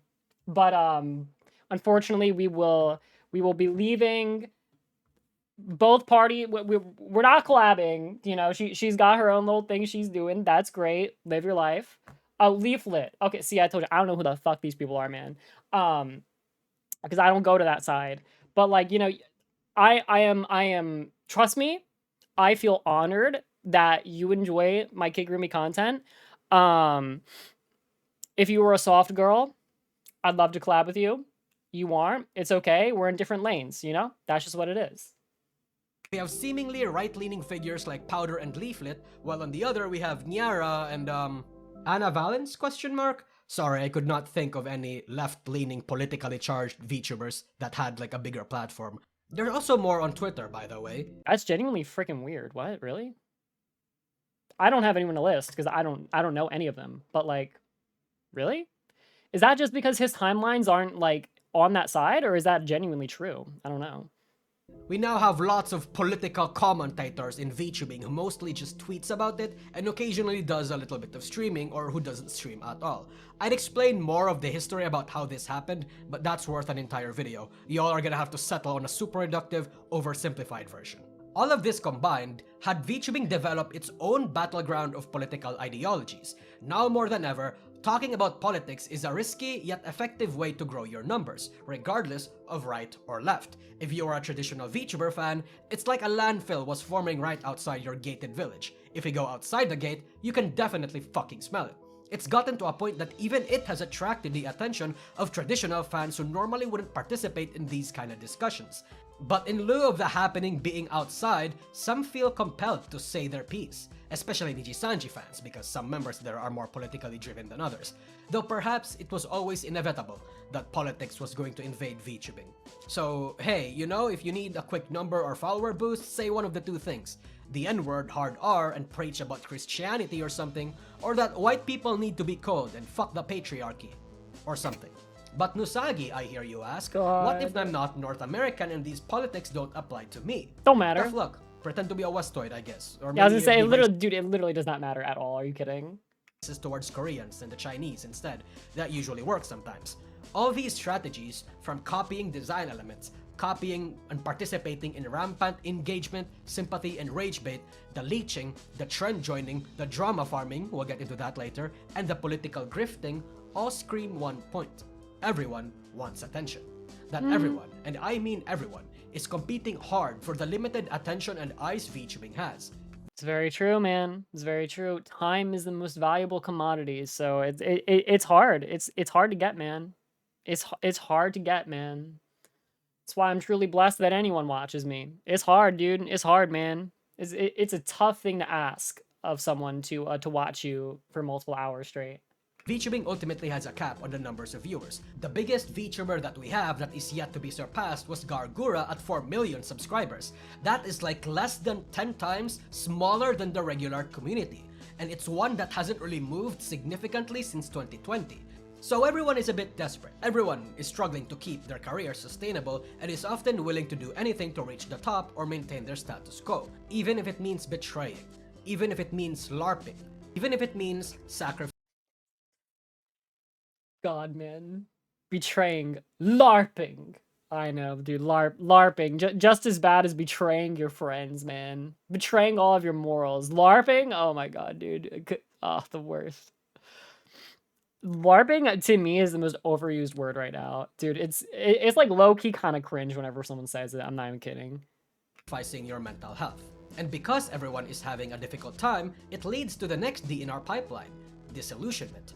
For the VTuber side, after the usual agency experience of being abused or sex-pested or even bullied by your own genmates, it might be a little hard to trust people again. But what is even harder is if the people you used to work with, like your genmates, start to— Oh, wait. I want to say, it's so funny that this VTuber is showing their statistics right now. I just looked at my statistics today on YouTube because I was watching Mip's streams and she was talking about her demographic and she looked. So right now on YouTube, my percentage is 48.2% are male, 48.1% are female, and 3.6% are unidentified / user specified. Is that not crazy? That it is perfectly equal? Nuts. It's actually nuts. started to actually be successful and climb the ladder. You know some of these people. They are not good people. How the fuck are they being rewarded? Another case, what if the acquaintance or friend that you've trusted so much— Amanda, sorry, I'm thinking about, women. Armada. Thank you. Congratulations on your Mario speedruns. They're going great, I heard. much that you've exposed your heart to ends up betraying you after one or two disagreements. Hell, another would be if a third-party company that you hired to deal with your shit ended up scamming you. Maybe the fans you've lovingly cultivated Hey. decides to abandon you after you're no longer the shiniest girl in the block. Or worse, That's fucked up to say, dude. What the hell, dude? I mean, damn. There's nothing wrong with Yanners. I just said she was enjoying herself and her little fucking little group of people, man. Yeah, not everyone's talking about her anymore. Who cares? That doesn't mean she got abandoned. if you do GFE, turn into an auntie after they just try to dox you and discover that you had a partner, or if you did something that they did not like. What does any of this mean for a girl? Bro, I'm not gonna lie, that shit is like so crazy too. It's like the ultimate like role play, no? When yeah, it's like your whole thing is like being a girlfriend experience for everyone, and then it turns out you just are a girlfriend to someone else in real life. That shit is crazy, bro. I mean, it does make sense that, you know, obviously you have more experience to like be good at it or whatever. Like the people at the top probably do have partners because that's like because they're good at it, because they have experience. I don't know, right? Who fucking knows? That shit is crazy. That shit is crazy. Disillusionment. The magic is gone. You see the industry for what it truly is behind the scenes. Different cabals scheming, conniving, and backstabbing their way to the top. A bunch of immature, high school-minded, and emotionally, intellectually stunted people who would dump an expose on your ass for a mistake that could have been talked out in private. A bunch of predatory and exploitative individuals trying to siphon as much money and clout as they can from anyone they can snake out of. This medium that used to God, man, it just sounds so vile. But people do it. People do it. I mean, listen, I'm streaming. Like I said, I hope I can like go full time one day. So like, yeah, I do hope that I can get like some subscribers and stuff. But yeah, there are people that like, come on, dude. I talk about milking in a joking way. You should see what, this is so horrible to be like, yeah, you think I'm bad? Well, take a look at this. It's like insane deflection, right? But like for real, I'm just trying to be a streamer. Do you know that being a streamer is inherently exploitative in this nature? It's part of the freaking business. I'm doing the normal streamer thing, okay? Then you got the other motherfuckers, dude. You should see what they do. I'm not gonna go into it further, okay? It's the ultimate deflection. I feel it. I feel I feel myself under the cooker right now. But I'm just saying, dude. I'm just saying. It's different. It's different. You should see some of the shit that goes on in some of these fucking private VTuber discords and the way they fucking suck money out of people and they literally make them go bankrupt and want to kill themselves because they have no money and the VTuber has no remorse. It's crazy. I always make sure people are checked on if they donate large sums of money. I do not want someone to ever financially compromise themselves because I want you to live the best life possible. Do not make your life worse by watching me. Only use me as an aid in your life. And that does not mean the aid should be giving me all of your money because that's objectively bad. So yeah, anyway, moving on. That shit also... Speaking about pet peeves grinding my gears, that shit grinds my gears. I'm not gonna lie, that shit grinds my fucking gears. When people genuinely manipulate people and fucking suck their money dry and ruin their lives, that shit is so fucking vile to me. I hate it. I hate it so much. God, I hate it. Anyway. Inspires so much creative spark in you has begun to develop a negative association. A feeling that looms so heavy it makes you want to give up on this industry. And that is a very... If you're considering that you donate too much money to me, stop. Don't donate anymore. For real, for real. I'm not kidding when I say that. Very sad thing. And if you are a fan or an audience member, it's a bit simpler. The collapse of multiple agencies you might have been a fan of, the exposés and many mistakes of the creators you've loved, the vague posting, the frequent drama that they get themselves embroiled in or started, the side comments, the questionable decisions, all piled on top of each other. It plants a seed of doubt in your head, and that seed eventually grows. You just stop liking people. You just stop trusting VTubers, stop trusting VTuber agencies. That once source of boundless... You guys can trust me though, trust me, you can trust me. Don't trust anyone else, just trust me. Just give me all your money. You can trust me with your money. So stupid. Joyful energy from your favorite streamer group could get spoiled by one bad Google Docie. Suddenly, you question if your Oshis are the people you thought they were. You notice how fake a lot of things seem. It is reminiscent of celebrity culture before the internet was a thing. People loved actors. People really only hated certain celebrities for superficial reasons like, Justin Bieber gay or his music bad. It's so true though, I'm not gonna lie. I do wish I could go back to the days when I was like a Super Smash Brothers Melee fan, and I loved Ken, Isaiah, Mango, Armada, Leffen in like ways to where like they just look like celebrities and like not even real people. I know it's funny to say that because like you always want to like see the human on everyone and know that they're just a human at the end of the day. But dude, there's just like there was something about like just seeing them as like WWE actors, you know what I mean? Of just like this is like a character that I'm seeing on the screen. It makes you like having like a favorite character versus like a favorite human, it just doesn't hit the same. Do you know what I mean? Um Man, dude, it made you so much more emotionally invested in the storylines. It's just crazy when like you don't really think about the human.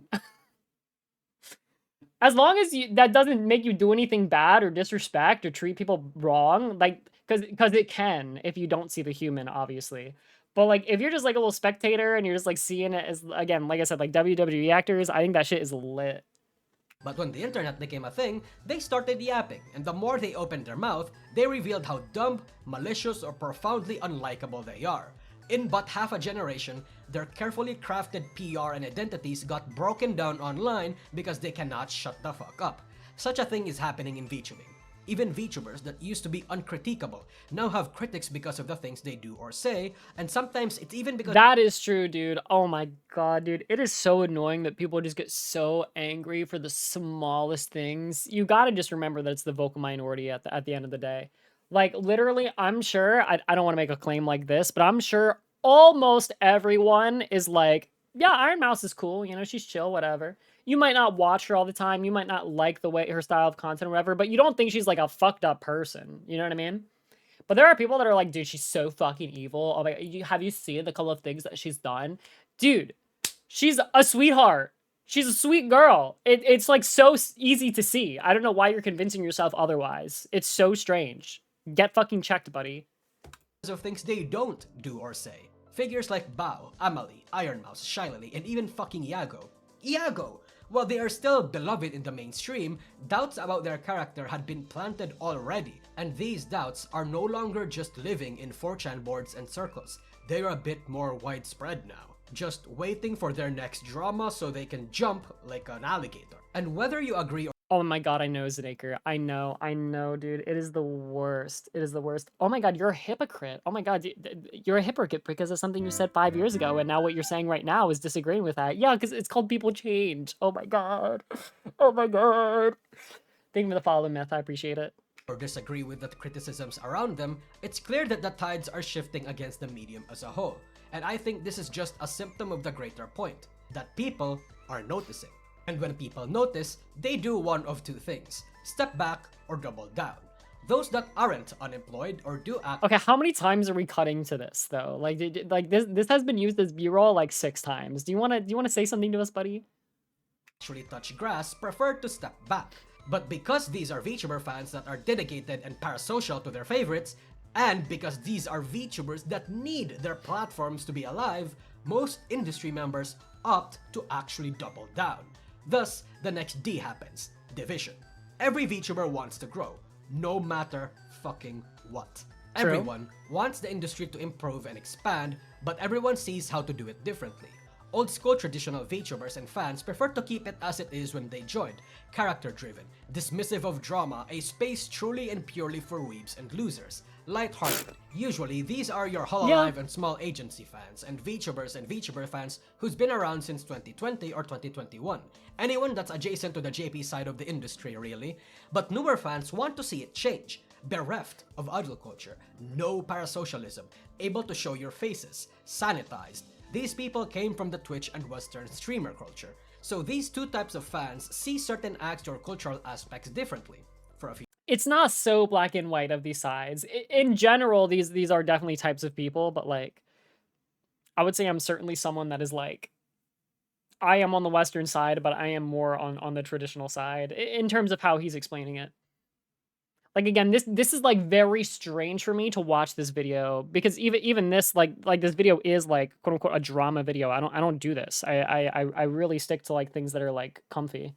Few examples, traditional fans hate the trend hopping and engagement bait and the VTuber versus IRL because it's not something that VTubers of their era would do. It muddies how a VTuber could be counted and what a VTuber even means, whereas newer fans absolutely enjoy it or don't mind. Newer fans hate a lot of the JP-sourced cultures of VTubing such as lolly, idol culture, and even the character bits, whereas traditional fans are absolutely okay with these and even love parts of it. Traditional fans wants to keep real-world affairs and politics out of their anime girls and values professionalism and orderliness, whereas newer fans tend to value the lawlessness and wants to have current affairs follow them into their brand a lot of the time. This is Vtubing's very specific brand of politics, and you might even notice that it has a very interesting reflection onto actual real-world politics. My perspective is that old fans were taken in by Vtubing's very niche appeal. Vtubing had its set culture, similar to any community. Its target Dude, Ai is so cute, though. Like, she's actually so cute. demographic were originally people like me. Weebs, nerds, and losers. But when VTubing got popular, many opportunistic e-girls as well as predatory businessmen saw a golden opportunity.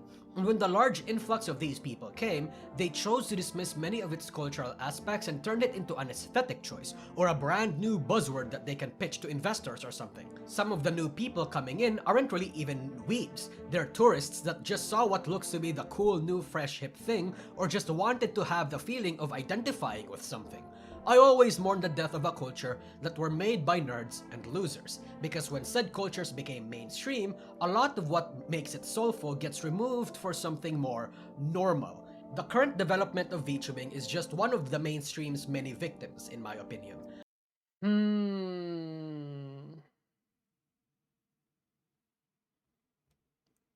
Interesting. I'm not trying to get, like, kind of, like, crazy in the weeds about this, but I'm just like, a lot of people that don't like me in the Kigurumi community, it's essentially, like, they will literally just straight up be like, yeah, I just want it to be, like, you know, Kigurumi in latex suits having sex with each other, and, like, y-chan's trying to make it not that, you know? So I fucking hate her. I'm like, damn, I mean, that's kind of what bro just said. I'm like, is that, I mean, I guess that's, like, a valid perspective. I don't know.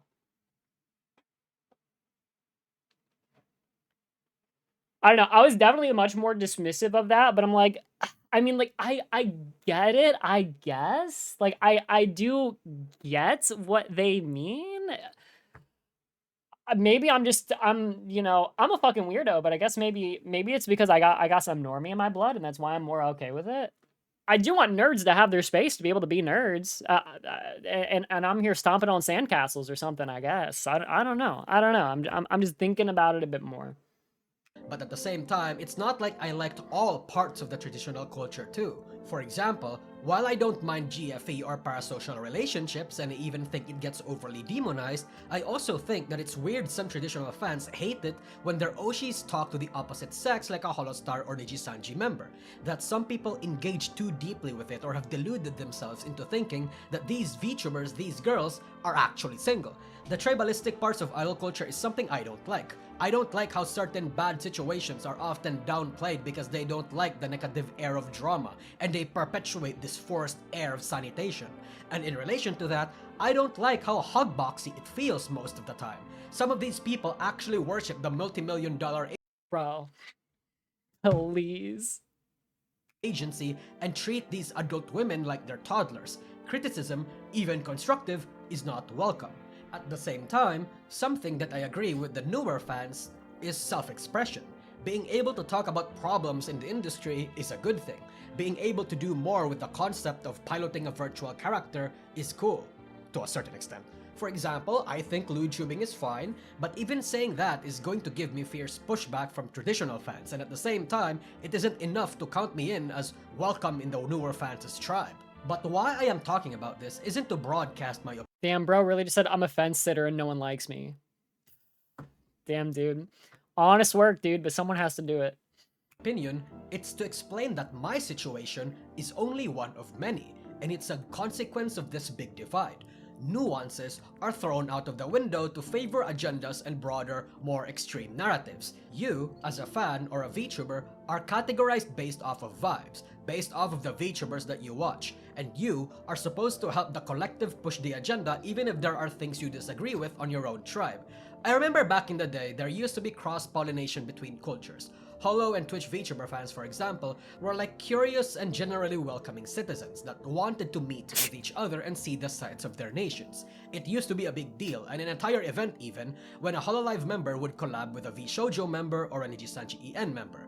For example, do we all remember the Romeo and Juliet memes of Kiara and Pomu? But again, as time passed on, the differences grew too big. Incidents such as the big y-chanVODs Discord leak, the VShojo Nuxtaku situation, Salengate, the Wizard Game incident, and other politically laced drama created a sense of animosity between each other. And yes, there are still traditional fans that like new VTubers, and new VTuber fans that like traditional VTubers, but we rarely see cross-cultural pollination happen anymore. And I think that's a sad thing. Of course, between the traditional and new fans, they have their own sub-factions, right? Jesus. Incidents like the Cinderdoki drew circles in the indie sphere, how that fandom doesn't even know if they should like Fillion or not, the Holostar's accent and Sameko Saba. I actually low-key love Fillion. It's funny because I first got exposed to her through like random shorts, and I was like, dang, she's really like, she's just like crazy, you know? And the more I've kind of watched just like her in just like not necessarily chill content, but it's just like she's just like streaming with someone. Like, dude, her like one-liners and like the way she phrases things is like so funny, dude. Like I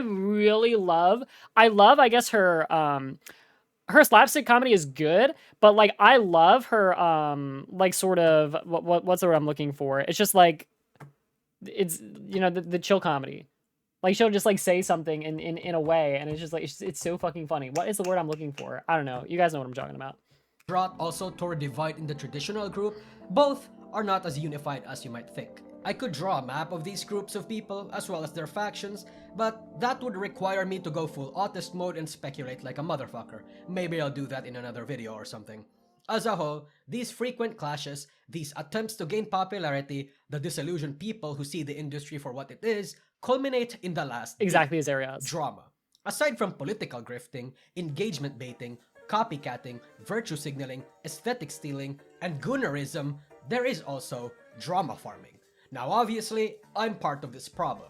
Goonerism is not a real, no one actually says that, right? I actually don't know. That's a genuine question. Anime Adventure, thank you for the follow. I've been making videos. And they were the 100 bits as well, Chips. You should collab with Fillion to boost her up a little. Give her some confidence to get back into VTubing. You're right, man. Damn, I'll slide into her DMs right now. I heard she's online on Discord like once every 6 months, so I'll catch her. I'll catch her at a good time. Videos about VTubing since late 2021, and I originally didn't start covering drama a lot. I was broadly focused towards commentary and recalling events, but during the big 2024, I pivoted somewhat. And now I stream at least once a week talking about the drama that happens in the industry, and I upload highlights and clips onto my second channel. I have a passion for autistically talking about issues, events, and wider topics about VTubing as a culture and medium. That's what my main channel is for. But me doing drama was a natural step in the pipeline. And the thing is, it's successful. In fact, it is so fucking successful that sometimes even my highlights channel actually beats my main channel in terms of monthly viewership. But the thing is, I'm not the only one that did this, especially in 2024 and 2025. In fact, I would like to think I'm one of the slower ones. Kyo and False ID are gone, and some of the drama-hating parts of the industry celebrated that, but the thing is, they left a massive gap in the market. People that were worse or better were eventually going to replace them, and that gap, that demand, was filled in by creators like Kazahana and Lydia, fucking even Katliente to a certain extent. And that's only on the YouTube side of things. The drama coverage and discussion on the Twitter side is inarguably 100 times worse. On Twitter, it's not just drama and news tubers that talks about news and drama, it's fucking everyone. Everyone has something to say about current events. So in VTubing, whenever something bad happens and if you're on the goddamn site, you're going to know or hear about it one way or another. And the sheer number of people drama peddling makes the negative air around the industry thicker. So much so that 1 week without major drama is actually a godsend. VTuber fans can actually breathe for a bit, and I actually get to watch some streams. Blocking people like me isn't really even enough to stop drama from appearing in your timeline at this point. Again, you will hear about drama one way or another. Your timeline might even get full of it, and it's only a matter of time and topic that you will eventually participate in it as well. The main point of this particular D, the core of it, is that negativity sells. Agenda posting, publicly throwing shade at people you don't like but did nothing to you, creating Google Docies for the most nothing burger issues, ignoring healthy communication with your peers so you can make a big stink about it, virtue signaling, and vague posting about le bad thing are all meta strats employed by VTubers big and small, even the ones that you know. Whether you want to admit it or not, a lot of VTubers start drama or exactly know what they're doing by saying or doing something inflammatory, whether for attention or for their own unspoken agenda. All of this compounds. Because people are having a difficult time gaining attention, there's going to be drama. Because people are disillusioned, there's going to be drama. Because people are divided, there is going to be drama. When the industry is filled and dominated by high school-minded people, this becomes a toxic and deliberate self-sustaining cycle. I think these are the main reasons why VTubing has become so negative. I'm sure you have something to say that I might have missed, but I think— Yeah, where is the graffiti? Whatever you can think of will roughly fit into one of the 4 Ds. Again, admittingly, I am part of this cycle, but I guarantee you 99% of the creators and fans in this space are all part of the— Okay, what if I vague post about... What is this guy's name again? Dude, I was so good. I remember Depressed Nagasaki or something. What if I vague post about his foot fetish that totally was coming through in this video on Twitter? What if I did that? Do you think that would be a good start for me? Too. Many of the VTubers you like might have also politically grifted or currently is, might have also done bad engagement bait or sympathy or rage baits up till now, might have virtue signaled and still do, might have grandstanded and still do, might have started or peddled drama and still do. We just need to be a bit honest with ourselves. Everyone has sort of a hand in setting precedents that made the industry a tiny bit worse. Worse in this case is subjective, but the discussion— We all have our hands in making this industry worse. Oh my god. So negative. This is the most negative thing I've ever heard. it still breeds that same air of conflict, of negativity. And I think that's why we can't go back to the way it used to be. We were just so optimistic and captured by the magical nature of VTubing, now we don't have that figurative anesthesia anymore. However, even if that's the case, there is still a way to engage in VTubing that might preserve a little bit of that magic if it's still on your person. And it's to uninstall Twitter. No, seriously, just, uninstall Twitter. 99% of the drama comes from Twitter, okay? Or heck, a less effective yet sort of valid way is to block— But still stay subscribed to me on YouTube where I talk about all of the drama that's on Twitter. people. You don't want to hear about drama? Block it. You don't like certain VTubers? Block them and their fans. Yeah. To a certain extent, the happiest remaining VTuber fans are the ones that are ignorant of the bullshit that is going on in Twitter and usually just stick to their own circles. Clip watchers who only watch the occasional VTuber clips or don't give too much of a fuck to delve deep into threads. Casuals who engage with a little bit of everyone. Stream watchers Crimson? that focus their energy entirely on the VTuber and their group streams and only engage with the peers and community instead of everything else. Unironically, the one effective way that I've noticed the happier parts of the industry do is just to ignore everything else. No engaging with it, just ignoring it. Try doing that in 2026. Focusing all your energy into having fun instead of anything else was unironically the source of positivity in 2020. I mean, low-key, unironically, besides literally watching this video, that's all I do. I see the shit, and I just ignore it, bro. It ain't that hard. I'll just be honest. It ain't that hard. I'll like, say a little response in my own head, and then I'll just move on with my life. The rest of the world was negative, especially with the pandemic, but VTubers allowed an outlet to be able to have fun by ignoring the world for a bit. In a sense, just do the same thing that we've all done before, albeit more deliberate this time. Despite the flawed nature of VTubing and its people, I still call it my home. There's a reason I keep coming back to it even after my 10th graduation / hiatus. It's a fucked up place, but there's life here. It's still beautiful. There are still sights to behold, people to meet, subcultures and communities to explore, and 2D girls to simp for, obviously. So despite the absolute state of VTubing, I'm gonna stick around. And, you know, I hope some of the people watching this video still do too. All right. I mean, listen, it was honestly a great video for me to just kind of air out my general thoughts that I don't really talk about. So honestly, I'm super chill with it. And I do think he is right. I think for the most part, it was a pretty objectively correct take on why things are just kind of heading in the direction that they do. I don't think it takes too many people to really figure that out. I don't think anything said is like extremely insightful. I think it's kind of just an obviously trend, an obvious trend that has been going towards this direction. And yeah, how do you stop it? How do you change it? I don't think you really do. I think you just have people that ascribe to it and people that don't. You know, that's just what it is. This side of VTubing is here to stay, and it's, you know, it's up to you if you want to be a part of it or not. And that's really just it. So yeah. All right, that took longer than I thought because I ended up yapping a lot. I need to go pee and then we come back and we're gonna do some more content. So be right back, guys. Be right back. Just give me like 1 minute.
Hello, I'm back. Echan did not clear things out. What are we talking about? What are we talking about? Hello, chat. I'm back. Ooh, thank you for the resub, Shank. I appreciate it. Funny enough, people always say that things change and that it was better before, but what really happened is that the change and don't like you can't.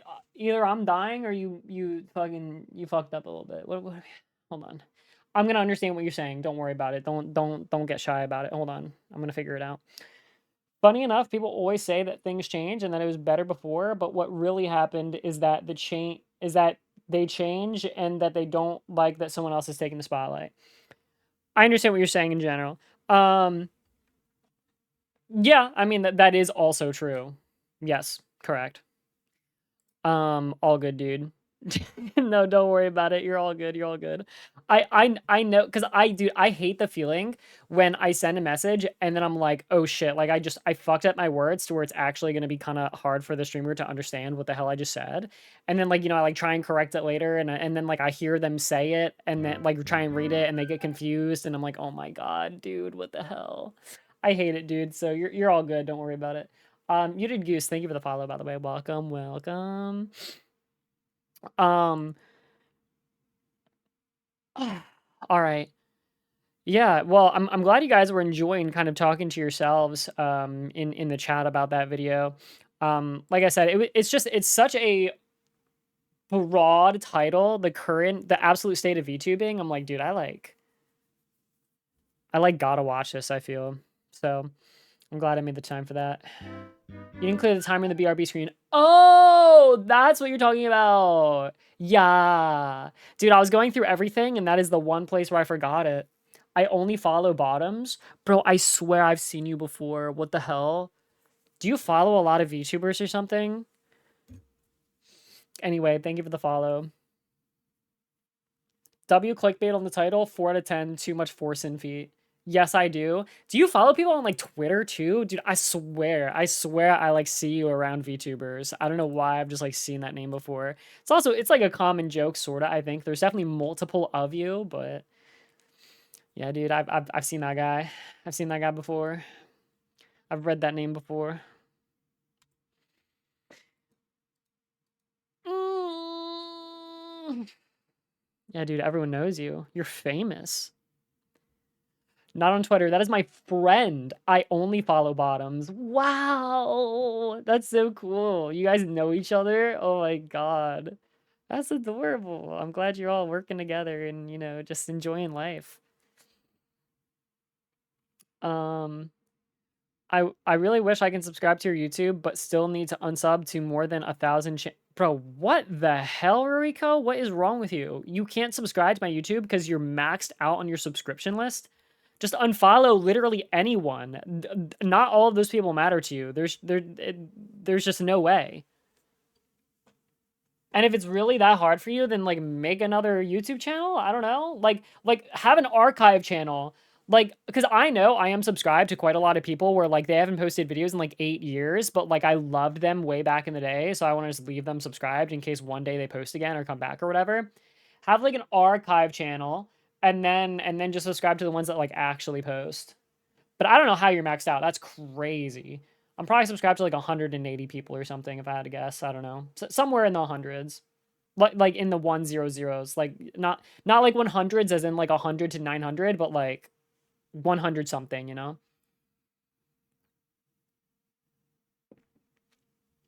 Yeah, Gage, I got you, bro. I got you. I think we should be able to make enough time for it. I'm down to make that happen. I did say that I'd react to FNAF today for sure. Like that was like an off the cuff reaction that I did today because the video literally came out last night.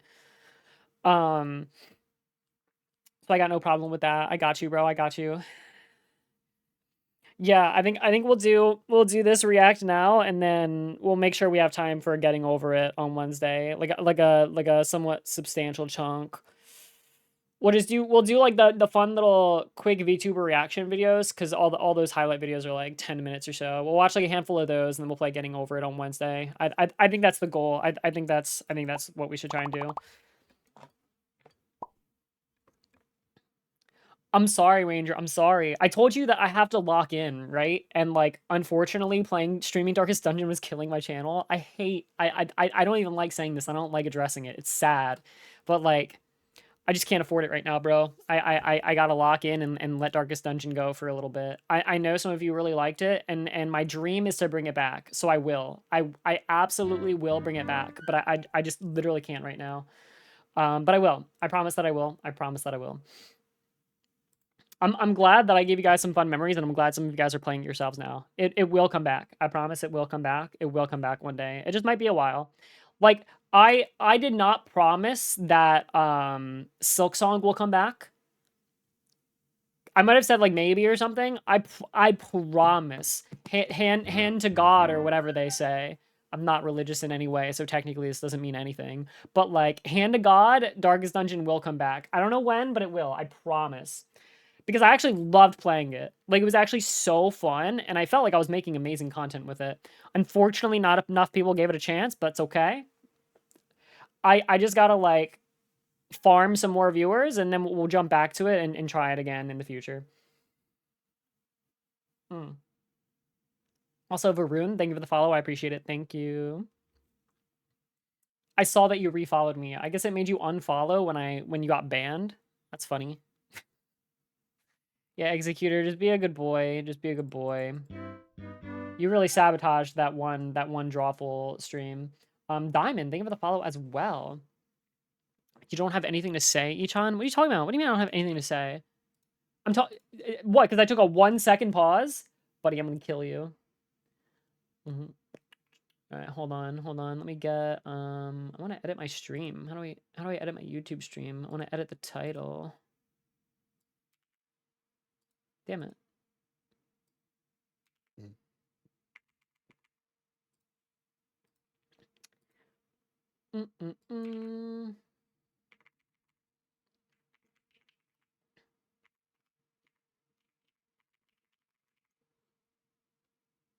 All right, there we go. Okay, just retire if you have nothing to say. You're right. I'll just play a YouTube video because I don't know what to say. So I'll just play a YouTube video instead. Does the VTuber, does the Herta VTuber model work? It doesn't work. Why is this like a bit? Hold on. Bro, oh, what the fuck?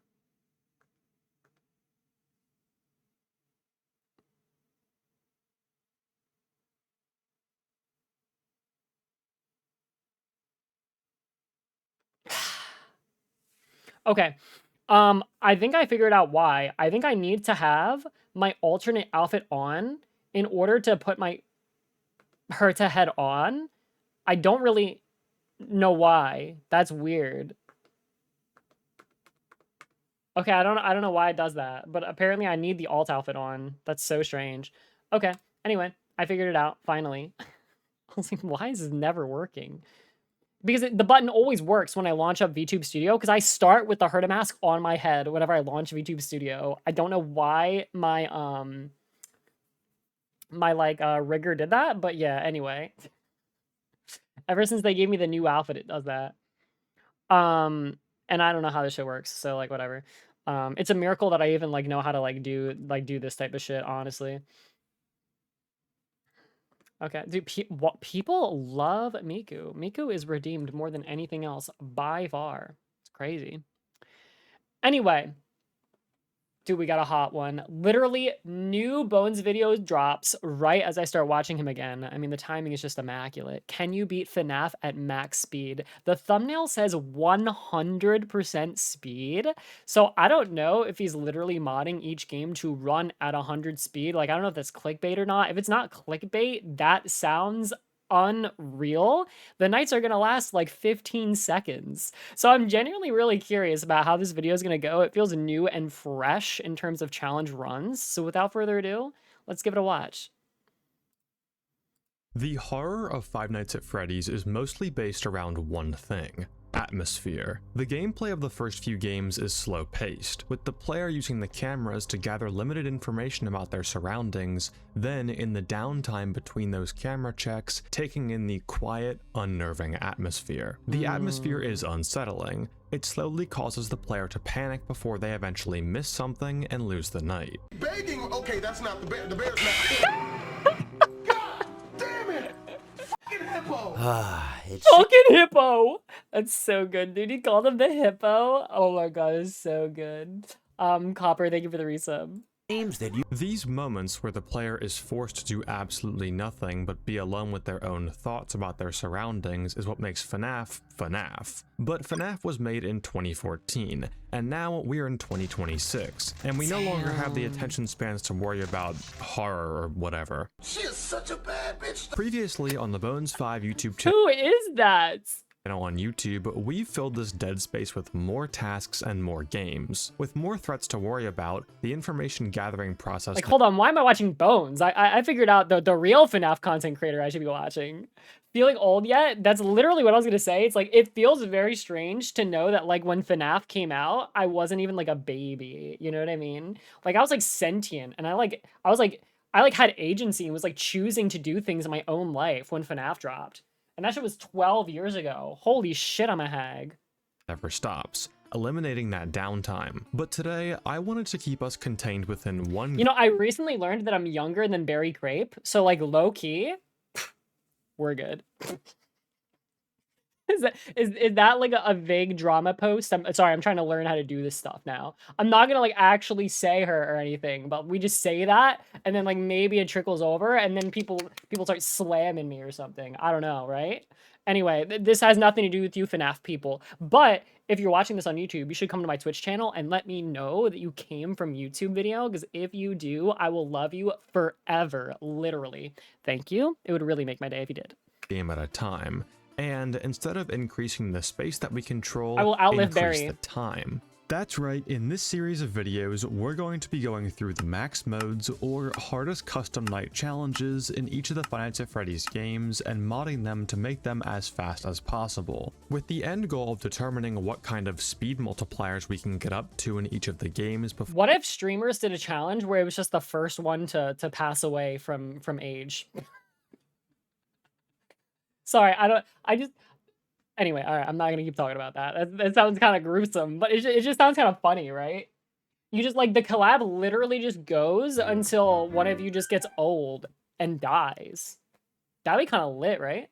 Think about the follow Magister. Where they become completely impossible. So let's get into the rules of this challenge. We'll be using an external program called Cheat Engine to modify the in-game. Like, what if you did that with the guy that's like 88 and a World War II veteran that plays Call of Duty fucking Warzone and snipes people like 1,000 miles away? What if you did that with him? Oh my god! And then like that one old guy that plays RuneScape. And like people called him, like they thought he had like a felony background, but like it actually turned out to be false, and then like everyone was trying to cancel him and stuff like that. Both them head to head, they streamed together until okay, I gotta shut up. This is so ridiculous to say. For some reason it just sounds funny in my head. Okay, I'm done. Death is not funny. Game speed. Cheat Engine has an option that allows us to speed hack or change the Okay, who used Cheat Engine though, right? Who used it? I did. I cheated. I was a cheater. You know, whenever people ask me if like I've ever cheated in video games, I say no. Okay. But I did have a past in cheating. I did use Cheat Engine. I'll just be honest and straight up about that. I did. It's actually why my hair's blue right now. Speed at which the game runs at. We can go all the way up to a 500 times multiplier with Cheat Engine, and we'll be testing each individual max mode to see what exact multiplier we can get to while the game is still possible. However, aside from Cheat Engine, we won't be allowed to use any external programs to help us with playing at high speeds. So auto clickers, macros, or FPS limiters are banned. If applicable, we may discuss a theoretical limit within some games when using tools, but for this challenge, we're mostly trying to focus on a possible human limit. We will be allowing glitches if they provide us with any kind of advantage and could potentially lead to a faster possible speed up, though we can only perform glitches that are possible without violating any prior rules, so no FPS slowdowns to stall Foxy's timers. In the case that a glitch does provide us with a faster possible speed up, I'll also try my best to calculate the human limit for playing that max mode legitimately, without any kind of glitches. With the rules now out of the way, let's get into our first max mode, the classic and original 420 mode from Five Nights at Freddy's. Out of all the max modes in these games, 420 mode was one of the ones that I was the most curious about. FNAF 1, in my opinion, definitely has the most boring max mode out of the mainline games. The thing is that when the speed is this fast, all of the cycles that you would normally do to like kind of guarantee wins wouldn't work, right? Because you just don't, you can't input the APM fast enough to where those cycles would work. So you have to create new things that I assume are going to be way riskier. Like maybe you do like half of the regular cycle, and by doing half of the regular cycle, there's, you know, like a 20% chance that you just die, right? I don't know. I'm not sure. I'm curious though.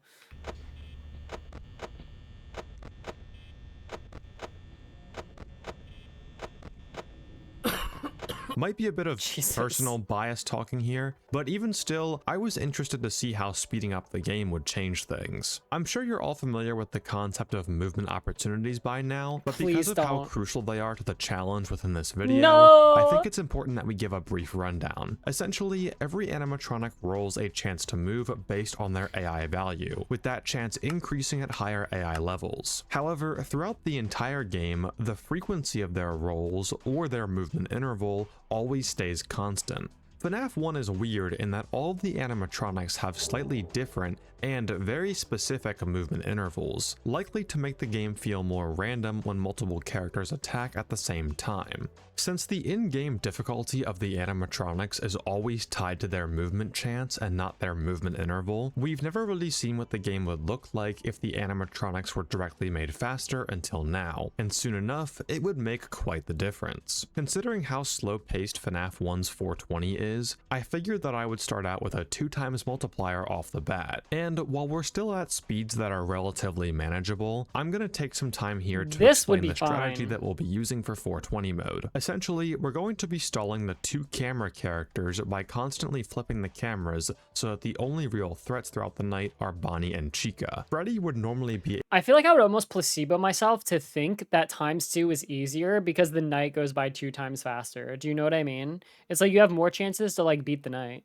Able to quickly move into our office if we didn't keep a close eye on him, as his movement interval is significantly shorter than the other animatronics. However, in order for him to enter the office and go into his attack phase, a few conditions must be met. In FNAF games, sudden movement is often triggered through some sort of transition animation, like a camera being pulled up or down, or moving through locations in a room. This enhances the horror of the game by limiting the visual movement of the animatronics right up until the jump scare. Freddy is no different.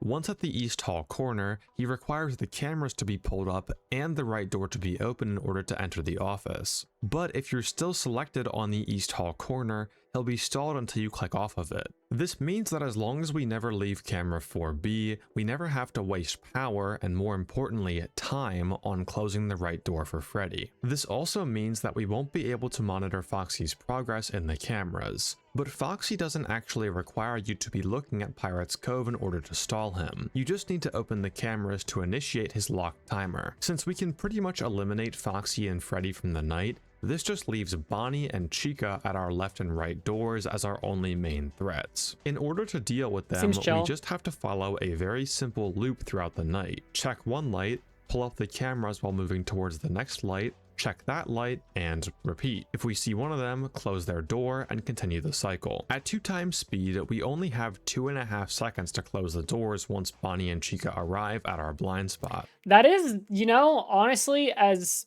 dumb as it sounds, this is what really put in 2x like speed into perspective. Yeah, lowering the reaction time to 2.48 is pretty nuts, man. Like, it's definitely doable, especially for Bones, duh. But I'm thinking about, like, you know, just as high as, like, ×5, and it's like, shit.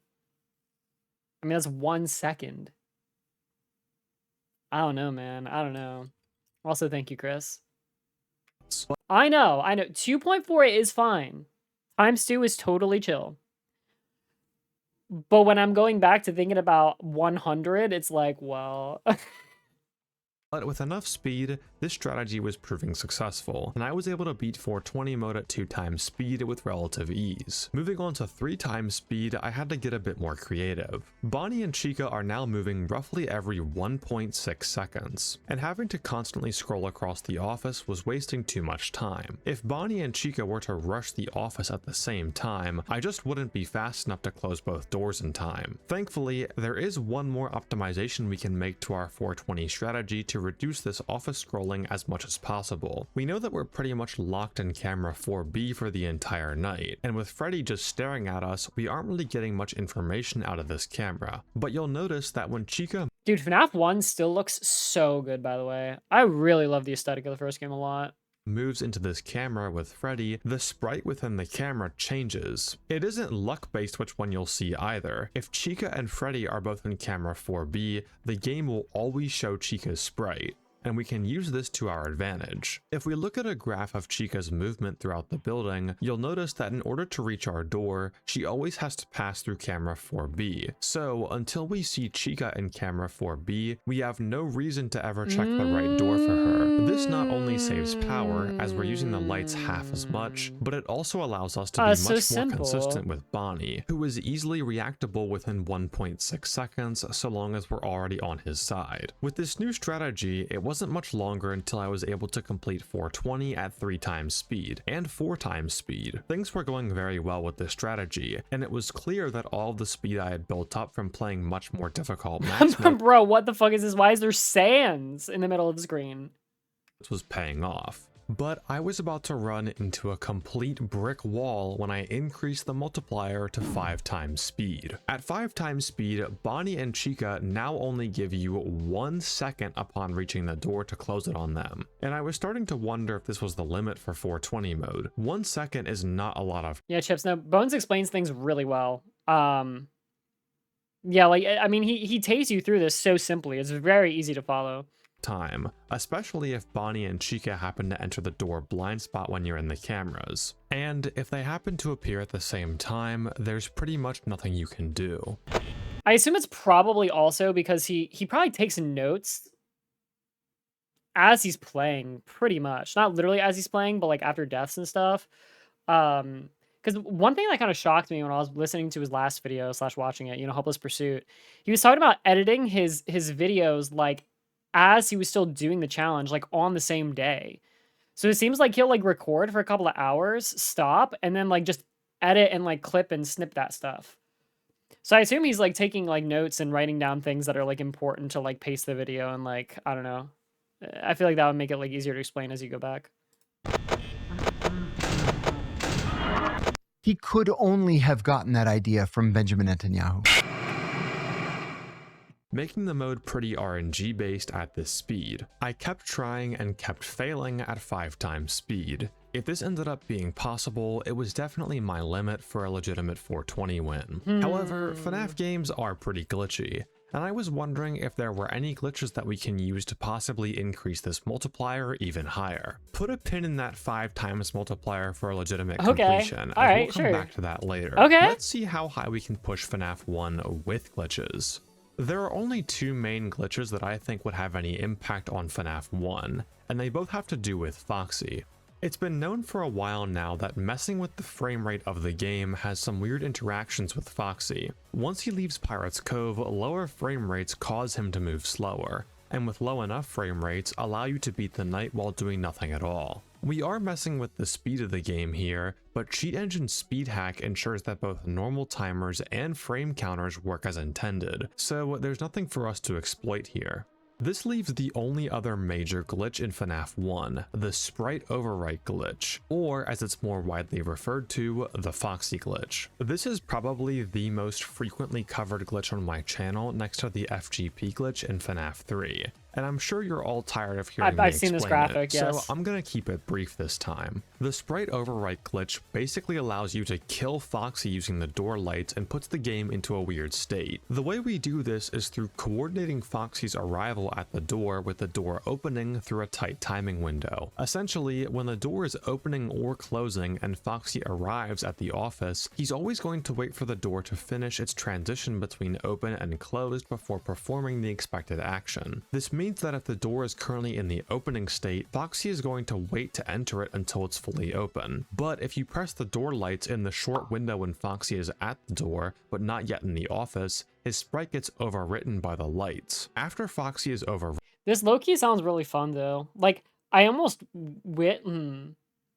like I haven't ever beaten 420 mode yet in FNAF 1. I'm like, dude, I might need to utilize that glitch just to beat the game. I'm such a noob. But that sounds kind of cool. Like, I don't know, have you ever used like glitches to like beat a game during your first playthrough? Shit feels kinda awesome, I'm not gonna lie. the game still thinks you're in Foxy's jumpscare animation, so you aren't able to use the cameras at all. And since Foxy is no longer present, and Bonnie, Chica, and Freddy all require a camera flip to jumpscare you, I've always been someone that loves glitches though. Like, it's funny, whenever I play through single player games, I'll often always discover glitches that like nobody else really has. I don't know if it's just the way I like move my character in like games. I don't know, it's very strange. But yeah, ever since I was a kid, I always like loved glitch hunting. Probably my favorite one that I ended up doing as a kid, well, it's tough. Pretty much all of them come from Legend of Zelda games, to be honest. Like getting behind the Door of Time in Legend of Zelda Ocarina of Time before getting any of the spiritual stones, that was really awesome. like turning into Adult Link way earlier and then doing like the child dungeons as Adult Link. Like, dude, that was so cool. And then also playing Twilight Princess during the first or second wolf stage, which is still super early on. Like, you still have 3 heart containers, like you haven't even gotten a heart upgrade yet. You'll get to a part where you're still in your starting village, and there's like this little circle area. It's very close to like where the bridge is that takes you into, crap, I forget where it takes you. But at that bridge, when it's closed, you can use a rock to clip out of it and then go like all the way to Hyrule Field with like nothing. You can just do that at the starting area. I don't know. There's so many glitches. But anyway, you're like with the little like black monster guys, and like as you do your little target lock on thing with like what's the girl's name? Minori, I want to call her Midoriya. Mabubi, Minda, Midna. Yeah, when you're doing the little like hand lock on thing where her hair comes out and then like your Wolf Link and like the circle comes, and then when you let go, he like Wolf Link pounces and attacks the little black monster guys. If you angle it right, he will do the pounce thing and he will jump he'll jump like 6 feet in the air and go on top of the world map. And then you can actually walk on top of the world map, and there's holes everywhere. But funnily enough, somehow there's like a path you can actually go through. And if you jump off at the very edge of it, you will land at the entrance of the Master Sword dungeon. So you can then go get the Master Sword before even defeating the first, before beating the first boss. Dude, that shit is so fun too. Oh my god, like doing those glitches as a kid was like so fucking cool. The first time I learned about bomb chew hovering, oh my god, I lost my mind. Dude, yeah. All of the Zelda glitches early as a kid, I loved doing them so much. There's no one left to check you for. You could also never get the Master Sword and stick with the wooden sword the whole time, which I also did. And you can go all the way until you fight the one boss where you get the double hook shot and you have to fight, it's like the flying boss, like the fucking pterodactyl motherfucker, like the giant bird bitch. You can get all the way there, and unfortunately your wooden sword actually does 0 damage and no items do any damage to that boss, so you're actually soft locked at that boss with the wooden sword. But I did do that too. Sitting in the office for the remainder of the night. This glitch has proven particularly useful in videos where I've beaten multiple FNAF games at the same time, as it allows me to pretty much eliminate FNAF 1 at the beginning of each night at the cost of performing a trick that's pretty precise. When I was first conceptualizing how I'd tackle FNAF 1 in this challenge though, I didn't think the sprite overwrite glitch would be of much use. The window to hit the glitch was already pretty precise at normal speed, so increasing the speed even more would just make the trick even harder to hit. But Rib not having internet to know about glitches as a kid. I like didn't really, dude, I remember, oh my god, when I had dial-up internet, I remember I wanted to watch this one Legend of Zelda Ocarina of Time video. And I think it was 8 minutes long, and it took me 7.5 hours to buffer an 8-minute long video at 360p. I remember I'd watch like 5 seconds of it, and then it would buffer, and then I'd have to go back and I'd watch like the 5 seconds of it for like literally on repeat like 100 times, and then like finally another second would load, and then I'd like watch those 6 seconds 100 times, and then the 7 second would load, and then I'd watch the 7 seconds 100 times. Oh my god. But if it's still possible at speeds higher than our legitimate run, it would be worthwhile. If I managed to hit this glitch at a high speed, I wanted it to be the only time that I had to hit it, so I had to make sure that I found the theoretical fastest possible speed that I could hit the glitch on, then try actual attempts. There's only 3 clicks required to perform the glitch. Selecting the hall camera to get Foxy running, opening the door, and turning on the light. I figured that the bottleneck here would be the distance my cursor has to travel between clicks 1 and 2, since the gap between the west hall and the left door button is much larger than the gap between the left door button and the left light button. This means that if I was able to get the door open in time and get jump scared by Foxy, that multiplier was likely possible. I kept climbing multipliers, and it turns out even though this glitch is very fast and precise, it's still possible on higher multipliers than our legitimate threshold. Eventually, I reached 8 times, and this seemed to be a wall. We were now 2 times faster than our legitimate record, and man, hitting this glitch was proving to be pretty difficult. I was able to get the door open in time for Foxy to enter, but I just wasn't able to click the light so fast crazy, enough to initiate the this isn't glitch and even kill on times 2 Foxy. speed. Every time, I'd be too late, and Foxy would enter. I realized that the Times 2 is in like his editing software, like he's just playing like the raw footage.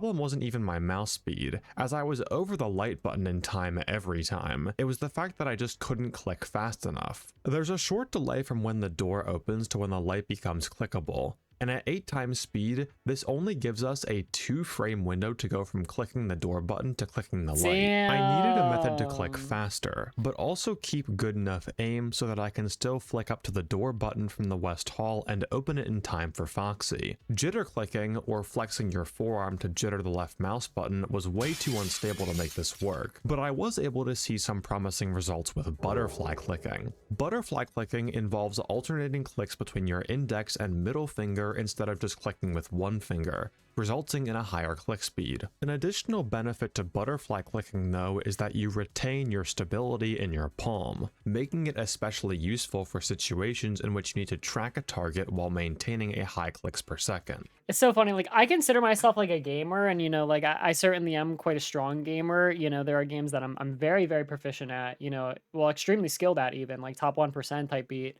But I've never been someone to like do stuff like this where like I don't know, dude. I remember like playing like Call of Duty with my friends back in the day, and they'd always be like, "Oh my god, my trigger finger is so fast," and they'd like have this whole technique where they'd like use all 5 of their fingers to like piano like the trigger on their Xbox controller to make like them shoot the 6 bullets of their Python pistol in Black Ops 1 like immediately. It'd go like, grrr! I'm like, I don't know, like that type of stuff I just never did. This is why almost every 1.8 Minecraft PvP player uses this clicking method as opposed to jittering. In my case, I was able to get some pretty close attempts by just using my index finger to open the door, then hitting the light right after with my middle finger. I had the speed, now I just needed to hit the window. Yes. That's so crazy. Yo! Holy shit! That's crazy. All right, It's that crazy. was 8 times. That would be it. That would be the cutoff. That's crazy. Yes, that's so cool, dude.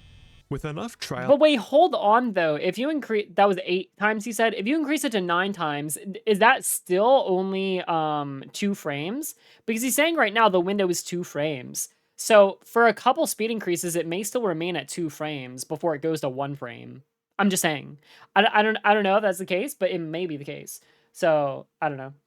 I'm pretty excited about the Oot remake. I'm not super excited. Because I'm just such a boomer to where it's like if I really want to play Oot, then I'll just like go back and play the original. But I'm extremely curious. I definitely, like, when it drops, I'm definitely gonna like look at it a bit, and then like if I look at it a bit and it looks awesome, then you know I'll stop looking at everything and then play it myself. An error, we've now raised the FNAF 1 420 multiplier up to 8 times speed, but I couldn't help but feel like there was more. 8 is a bit of a weird multiplier to end on, and personally, I'd much rather it be a multiple of 5. They're just cleaner. And it turns out 10 times speed might in fact be possible. Earlier, I said the window to hit the glitch was 2 No way. No way is he gonna say literally exactly what I just said. frames at 8 times speed. So I wondered what the theoretical highest speed was that still offered a frame where the light button was actionable and the door was still in its transition period of going from closed to open. Okay, he said it a lot different than me, but he did say the same thing.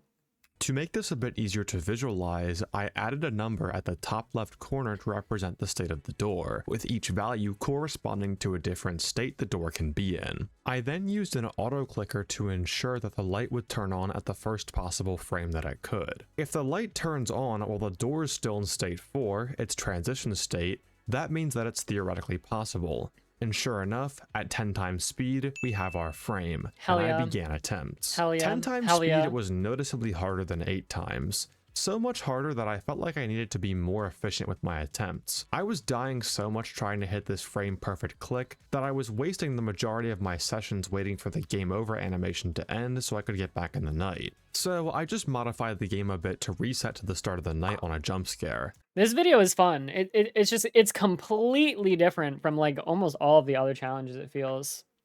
Because we're still doing the original games, but it's a completely different meta shift. Like we're just tackling things completely differently.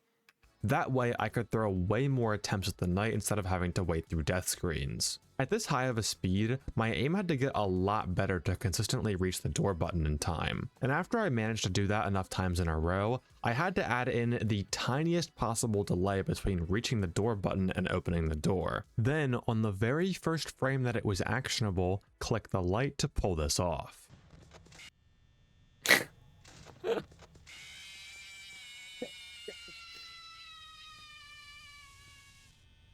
Oh my god, I got it. Finally, dude. Holy shit. That took like an hour to do. Wow. Oh my god. I mean, attempting something like that for an hour Bro. sounds way more strenuous than like other things, you know what I There we mean? go, 420 Actually sounds there. horrible. And with that, we had reached what I believe to be FNAF 1's max mode speed up barrier, at 10 times speed. Beyond this speed, at least from my testing, it seemed like there weren't any actionable frames to click the light in order to initiate the Foxy glitch. But if you guys think you found any strats, or have managed to pull off this glitch on any higher speeds, let me know down in the comments below. I wonder how many times people come up with like things to beat what he's talking about. Because like, apparently the challenge community, it's quite thriving, you know? Like there are people that are just like Bones, potentially even better, right?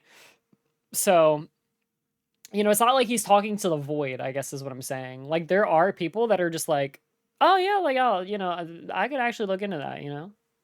And while you're at it, please consider subscribing to both this channel and my second one. It helps me out more than anything else and allows me to keep making these videos for you guys. That being said, of course, it is very cool to have someone like Bones and essentially just people that really are just like pretty much the best at what they do, though. You know, it's why like, you know, professional players at video games and stuff like that will inherently get, you know, pretty solid viewership if like they stream, you know, their main game.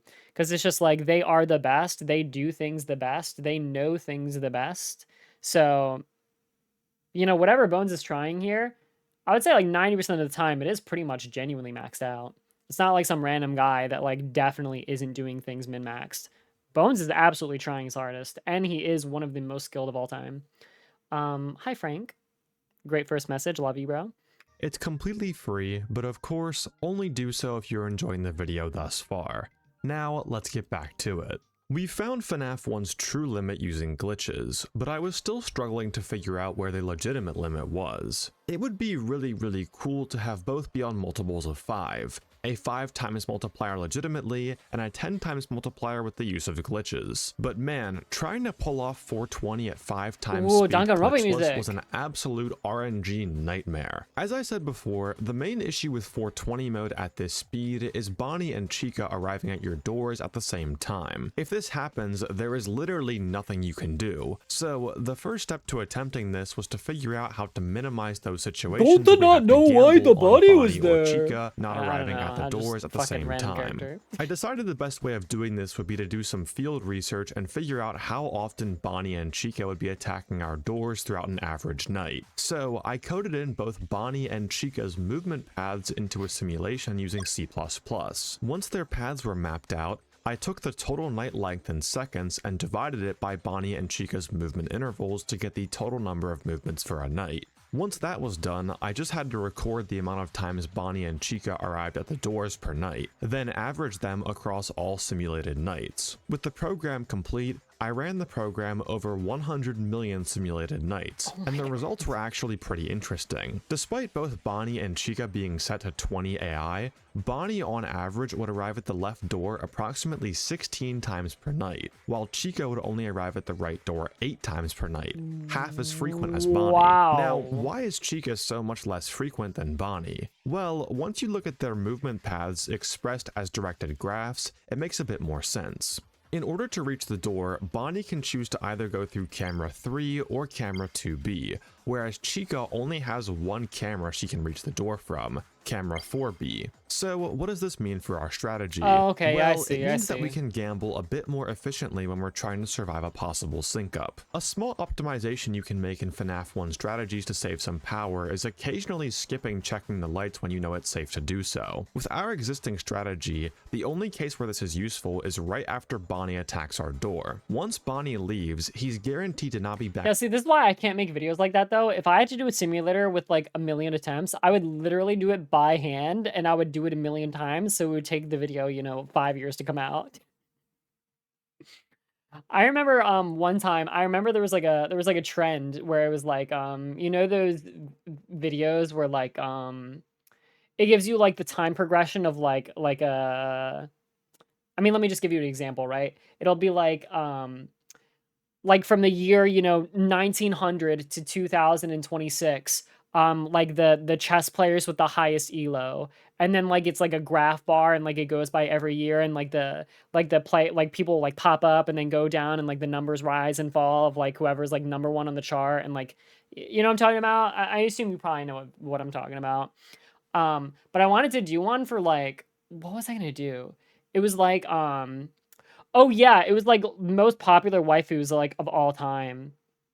And I was like literally like I was like searching up every single I was like Google searching every single waifu. So I would do like Aqua from Konosuba, and then I would type in like Aqua Konosuba, and then I would type in like Konosuba Aqua, and then I would type in like Konosuba Rashi wa Suba whatever the fucking full name is, Aqua, and like I would like keyword every single variant, and then like add every single variant together, and then like Wayback Machine, and like do the same thing for every single year, and like there's like a way to data pool, and I was just like literally doing everything myself with Google searching, which isn't even accurate in the first place. Okay. Basically, I tried to do that shit for like, I don't know, maybe like 3 months, and I put probably like 100 hours into it, and I was like, this is the stupidest thing I've ever decided to do. I'm never doing it again. At the door. I just quit. Until 3 intervals have passed, which I just measure out as 3 camera flips. This might not seem like a big deal, but this is absolutely huge for us. If we know Bonnie has no chance of returning to the door in 3 intervals, and Chica happens to show up in camera 4B anytime in these— I was genuinely curious. I was so curious. I was like, I wanted to know, and there wasn't a video like that. So I was like, let me just make my own. And then I was like, this is horrible. I don't know what the hell I'm doing. It's terrible. These first 3 flips after Bonnie Give me the follow, leaves, Din. we can safely move over to the right door, close it, flip twice, open it, then move over to Bonnie's door as fast as possible to catch him if he happens to bomb rush our office. We don't check the lights here, as scrolling over to the right side of the office is already a massive time waster. And since we know that Chica can only get to our door through camera 4B, shutting the door as soon as possible is our #1 priority. As long as you're fast enough, this should always result in you successfully dealing with a synchronized attack, so long as Chica arrives after Bonnie. However, if Chica arrives in camera 4B before Bonnie has attacked, you're just going to have to pray. Once in cam 4B, Chica has a 50% chance to move to your door and a 50% chance to move backwards. It's going to be less risky to just take the 1 in 2 chance and hope that Chica moves back instead of scrolling over to the right side of the screen and hoping for the best with Bonnie, since we've already determined that Bonnie is nearly twice as frequent as Chica when it comes to door attacks. So if we're going to gamble on one, gamble on Chica. In short, we only want to go and deal with Chica if we've just seen Bonnie at the door and dealt with him. Otherwise, try and gamble with the 1 in 2 chance that Chica moves back from camera 4B into the upper half of the map. This is about as consistent as we can get with— Dude, he is juicing everything out of FNAF 1 right here. This is crazy. With Bonnie and Chica, and as I was playing more and more, I began to notice another problem on the particularly lucky runs. Foxy. Now, I don't know about you guys, but just looking at this footage, it seems like I'm pulling up the cameras frequently enough for Foxy to be locked constantly. Oh my god, that actually does look crazy. Looking at this footage, it seems like I'm pulling up the cameras frequently enough for Foxy to be locked constantly. Bro, like why is... I feel like it doesn't need to look that insane, but I love that it does. Looking at this footage, It seems like I'm pulling up the cameras frequently enough for Foxy to be locked constantly. So But it bad. appears that this isn't the case.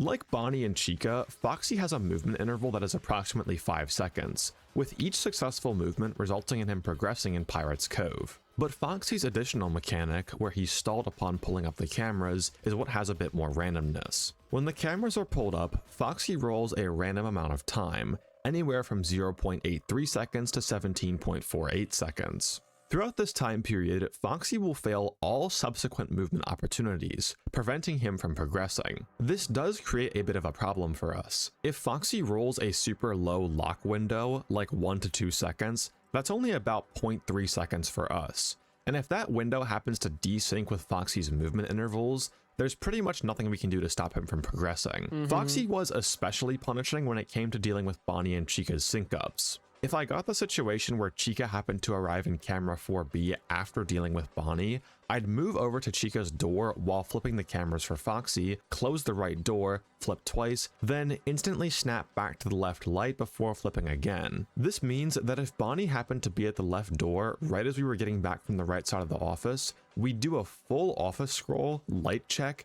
and door close all between camera flips, which really stretches Foxy's timer, and in most cases causes him to move. For example, in this clip here, we go a full 1.05 seconds without pulling up the cameras, which adjusted to normal speed is 5.25 seconds, more than enough time for Foxy to progress. There wasn't really much that I could do other than hope and pray with Foxy. Either we got really lucky with his lock I literally just can't stop looking at the face cam now. time interval being on the larger side throughout most of the night, or if he did attack, he would happen to attack when we had the left door shut for Bonnie. Hours and hours of attempts passed. I had some attempts that showed a glimmer of hope, but always fell short to either a Bonnie and Chica sync up or some Foxy RNG. We needed both to get the challenge done, and it was proving more and more unlikely as time went on. I had been attempting 420 mode at 5 times speed for 10 hours now, and doing the same repetitive motion of pulling up the cameras and Sounds checking the left lights at this speed was really starting to wear out my wrist and arm. I know I've done plenty of challenges that require more speed than this, and you can even argue I had to endure more wrist pain from beating 420 mode in real time, but the fact that it was just the same repetitive motion over and over again led to a lot of strain on my muscles. And I found that my session lengths for specifically this challenge had to be cut short a lot of the time due to fatigue. Eventually, after 17.5 hours of praying for good luck, I started up one more attempt.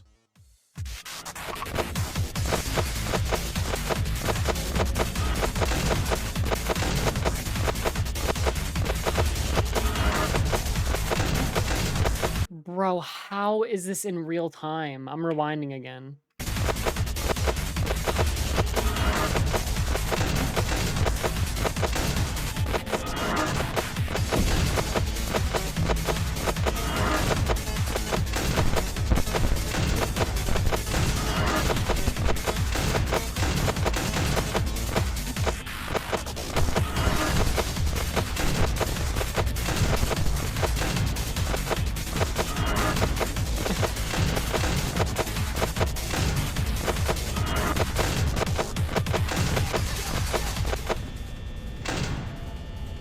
What's amazing, what is also amazing about this video specifically is he doesn't need to speed up his footage and like cut up his gameplay.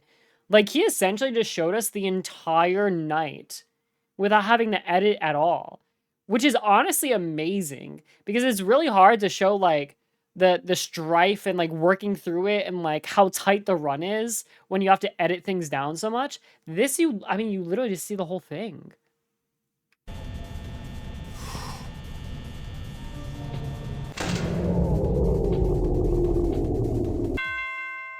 Wow. I think that's it. Oh my god, bro. Finally, it was over. I know for how long I was playing this, my reaction was a little bit underwhelming, but hey, my girlfriend just came in the room in a cosplay for the Digital Circus movie, and all I'm saying, I got my priorities straight, you know what I mean? Like, now, since I had finally gotten a successful run, I was really curious as to how crazy the art. Bro, did she just come back from literally the live showing? She probably did, right? What the fuck? RNG needed to be in this run in order for it to result in a win. Remember that I have always had Now I see why he doesn't watch VTubers, man. He learned about us and he's like, yeah, bro, I don't care, whatever, it's fine, they can just do what they want. Dude, he's staying loyal to his girlfriend. He can't be slipping. bad luck in situations that mattered the most. So let's see how good my luck was here. The main RNG factor Jealous? I mean, yeah. Who the fuck wouldn't be jealous? Got the fucking Fortnite Pomni cosplay.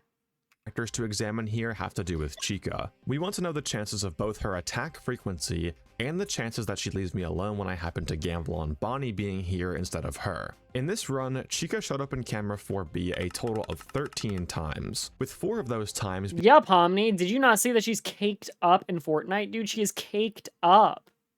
being right after a Bonnie attack, allowing us to successfully block her. If we change Chica's target in the FNAF 1 simulation to camera 4B instead of the right door, we see the chance of Chica reaching camera 4B 13 times or less throughout an entire night is around 24%. Then we need to factor in Chica deciding to leave me alone during 9 of the 13 attacks where we had to risk death to prioritize Bonnie, which comes out to a 14% chance. Multiplying those odds together and we get a full night RNG of about 1 in 30, which honestly Baby, get me so horny when you do FNAF math. seems pretty low for the amount of attempts that I had to throw at this challenge. Then again though, Foxy did miraculously hit the door while we had it closed for a Bonnie attack, so I'm sure that was pretty rare and added a good bit of RNG to our win. Regardless, I was happy that I could finally put FNAF 1 to rest, ending on 2 clean multiples of 5 for total speed up, with 420 being possible at 5 times speed glitchless and 10 times speed with glitches. Now we can move on to our next game, FNAF. Do you think he had a girlfriend during Hopeless Pursuit, though? Like, he literally, like, would have had to tell his girlfriend that I'm not available to talk for 3 months. It's just, like, just so insane. FNAF 2.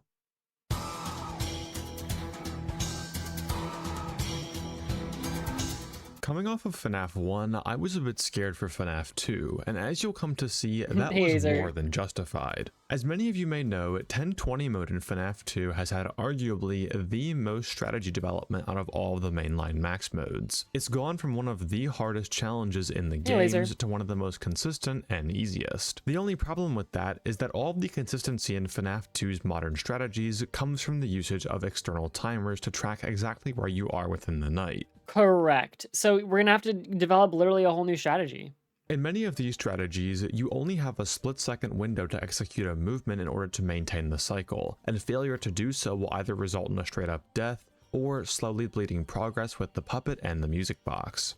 There are many strategies for 1020 mode, probably more than any of the other vanilla max modes, but currently the most optimized and in general Shout out to One Shot, by the way. A great game.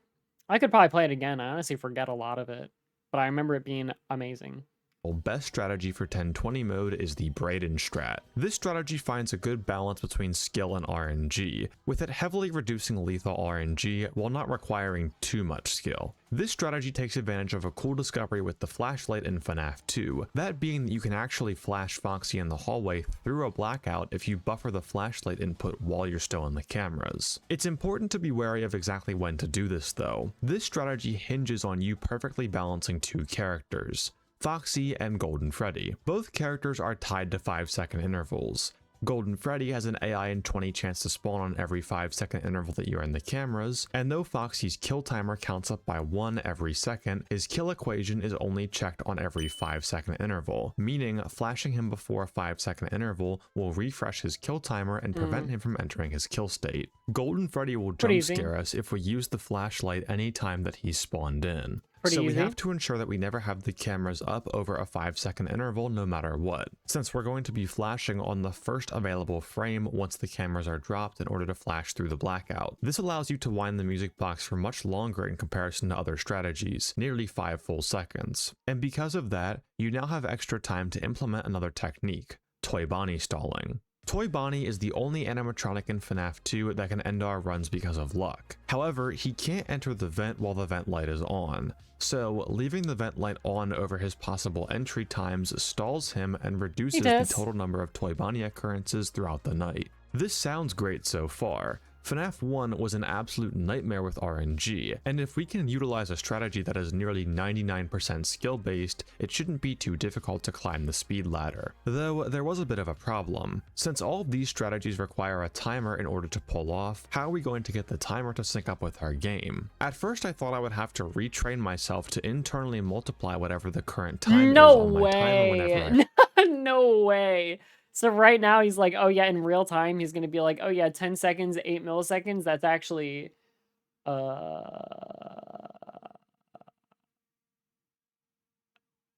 like 21.6. Oh God. Reddit. So an interval I can't even do that with like a free 15 seconds of time. Was actually a 5 think point about interval at 2 times speed and so on. But there was a much easier solution to this. Though Cheat Engine is mostly used for games, you can speed hack pretty much anything with it.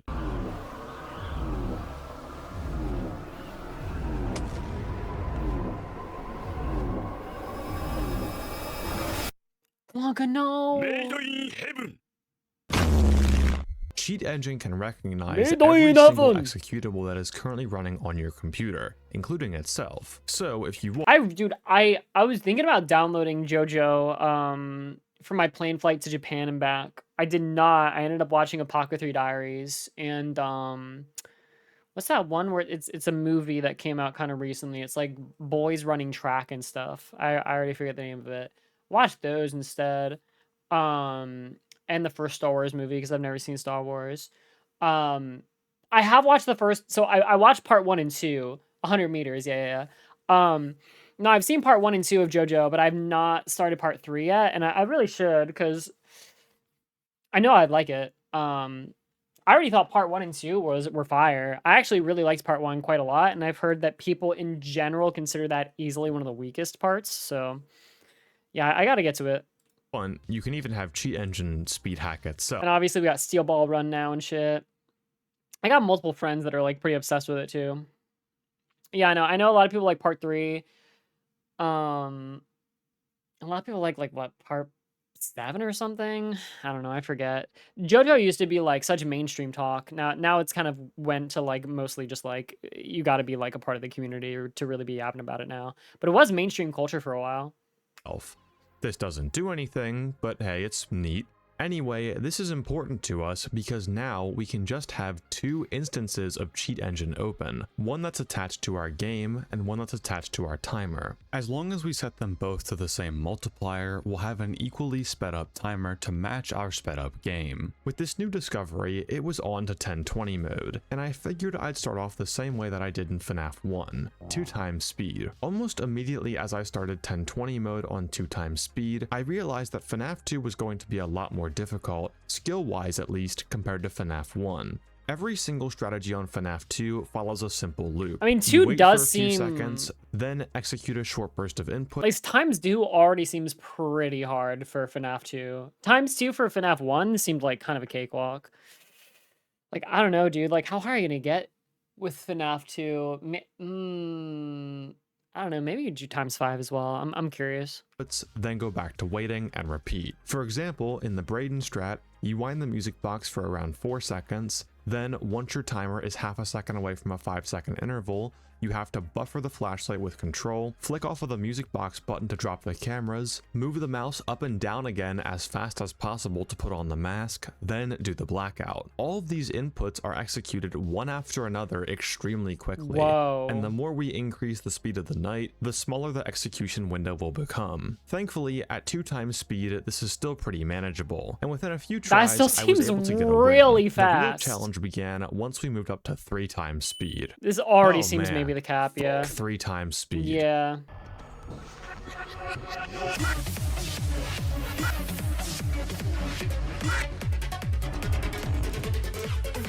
If 5 times speed was the hard wall for FNAF 1, 3 times speed is the respective wall for FNAF 2. It's got all the same things: carpal tunnel inducing movements, insanely precise timings, and a whole bunch of RNG. The only difference is, skill-wise, it's way harder. I'm just gonna play what roughly 7 seconds of gameplay looks like at 3 times speed. Please do. It's pretty funny to watch.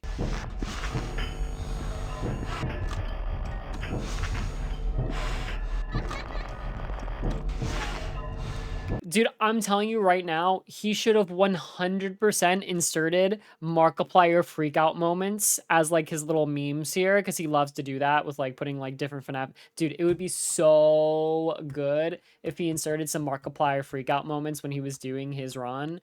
Oh my god, it would hit so good right now. Just imagine Markiplier noises over this right now.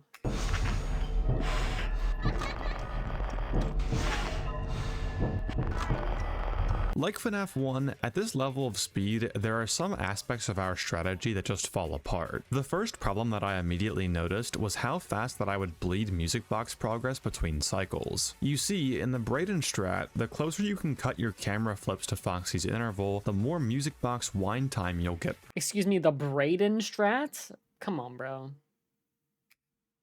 Whoops, As our game speed gets faster and faster, it's harder and harder to hit these windows. Not only because it does kind of look like Bones has like a baby arm, but his baby arm has a giant hand attached to it. You are right about that. It does really look like that, yeah. as our timer is moving so fast, but more so that I physically just can't move my arm as quickly as I would like to when flicking to put on the cameras and put on the mask, or pull up the cameras and snap to the wind box button. Dude, the angle is so I thought cursed. that I could maybe change my strategy a bit to avoid these precise timings in the Brayden strat. The strategy that preceded... And because like his top body and head is like so chill, it looks like his hand is like... It looks like he has like Tourette's on top of it or something. Like his hand is like spasming like crazy and he can't control it. Hey, Axe. Brayden strat, the Shooter 25 strat, still used a timer, but didn't feature Toy Bonnie stalling or flashing through blackouts. You'd simply pull up the cameras, wind for 7 ticks of the music box, then pull them down and repeat. However, this strategy has a lot more room for RNG and weird cases. One such weird case is when the blackout animatronics decide to force your camera down, which they can do when you're in the cameras over a 10-second interval. Normally, you're always pulling the cameras down, then immediately putting the mask on, essentially pre-firing the blackout animatronic and Mo? He just inserted a Mo clip from Counter-Strike Go? Dude, holy shit, this guy knows ball. That is so crazy. Chicken fucking coop! It's crazy. animatronic in your office. But in this... He's fucking cheating! Dude, how are you not gonna leave in the moment where he actually says, he's fucking cheating?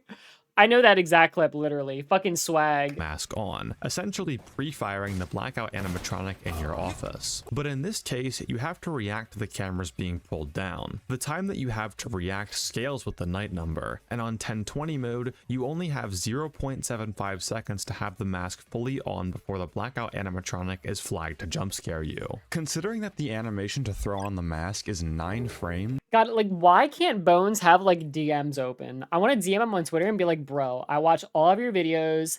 I love Super Smash Bros. Melee. I love Counter-Strike. Can we just, like... Well, don't take that the wrong direction. I understand you have a girlfriend. But can we just, like... You know what I'm saying? that gives you 0.6 seconds to react at 1 times speed, 0.3 seconds at 2 times speed, and 0.2 seconds at 3 times speed. Now, personally, I have a reaction Guys, I just said, don't take it that way. time of around 150 milliseconds. That's but fucking I was never fast. able to move my mouse enough to catch a blackout animatronic in time. The shooter strat also happens to have another reactionary situation occur more, when you drop the cameras after winding and there's no blackout. On the surface, you might think this is a good thing. With no blackout, we don't have to slam our arm down and risk missing that precise input sequence. But in reality, I will say though, like, human benchmark test is like kind of like, I don't know. It doesn't mean that much, because I will tell you, human benchmark test works exactly the same as like any other video game or just like thing. which is that, which what I mean by is like the more you do it, the better you will get at it. So like if you just pull up human benchmark test and do it, you'll probably get like 200 milliseconds around. But if you continue to do it and grind it for multiple days, your time will continue to go down.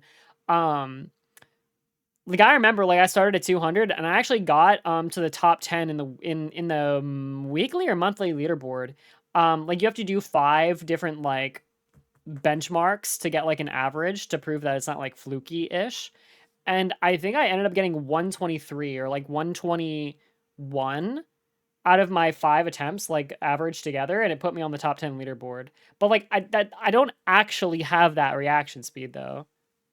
Blackout animatronics actually do a lot for us on 1020 mode. You might have noticed that over the course of this entire video, I've never once went over to check the left vent like you might have seen in some older 1020 videos. Well, of course, in now this he does case, it. 1020 with some pretty big quotation marks, but you get the idea, old strategies. Well, one of the first big discoveries in FNAF 2 1020 mode was the fact that standard vent characters will always leave if you have the mask on for 5 full seconds. Blackouts from the withered animatronics and Toy Freddy last 5 seconds, but because you take time to pull down the cameras and put on the mask, pulling up the mask as soon as possible will cause these vent characters to stay in place and not leave with the blackout animatronic. So, by slightly delaying the action of pulling up the mask, you can guarantee that whenever a blackout occurs, Mangle, Toy Chica, and Balloon Boy will never be present once the blackout is over. Since the left vent only contains regular vent animatronics, we have no reason to ever check it the entire night, unless we drop the cameras and don't get a blackout. If this happens on 3 times speed and you have a regular vent animatronic in the left vent, it's GG, you lost. By the time you scroll the screen over to the left, seen the vent character, and put the mask on for 5 full seconds, your box will be pretty much gone and you'll be totally offset with the cycle. This scenario is far less common in the Braden strat than the shooter strat, as the Braden strat has more downtime in the office, allowing blackout characters to stack up in a nice queue for us. And since the shooter strat provides no real advantage in high precision movement sequences, I decided to stick with the Braden strat. This means that we have to endure 2 cases of RNG, praying that Toy Bonnie doesn't show up in the right vent so we can recover our bleeding music box, and if there's no blackout and no Toy Bonnie in the vent, pray that no left vent animatronics also happen to be waiting for us. It would be cool to get the exact chances for things like this happening, but I wasn't really sure if I was able to make any simulations for FNAF 2, just because there's so much user input and variance in our strategy. Whereas in FNAF 1, we were pretty much relying on characters not reaching a certain point a given amount of times. Even still, the RNG that I was relying on didn't seem to be all that bad, at least in comparison to FNAF 1. Within about an hour of playtime, I had almost gotten to 5 minutes on my timer, or about 4:30 AM in game, and that run didn't feel like it was a super lucky outlier, so I just pushed on and tried to hone my speed a bit more. But man, pulling the cameras down and putting the mask on in time consistently was proving really difficult. This sequence of movements is so hard. I don't know if this is because I'm just a low sensitivity player, but I felt like sometimes when I would try to quickly move my mouse up and down in time with the cameras dropping, my brain would short circuit and my muscles would tense and spaz out a bit. Typically, I do this motion with my fingertips in normal gameplay, but I just couldn't generate enough force to move the mouse fast enough with just my fingertips on 3 times speed. I had to use my arm, and it was really hard to— Are you guys palm, claw, or I don't even know what the other grip is. There's like 3 grips, right? I'm kind of a claw user, which is weird because I feel like I kind of move my mouse around like a boomer a little bit, but I do a little like fingy tips for sure. Move my arm that fast with such a short cursor path. In one of my recordings, I was moving my arm so violently that you can literally hear my mic shaking in its boom arm on my desk.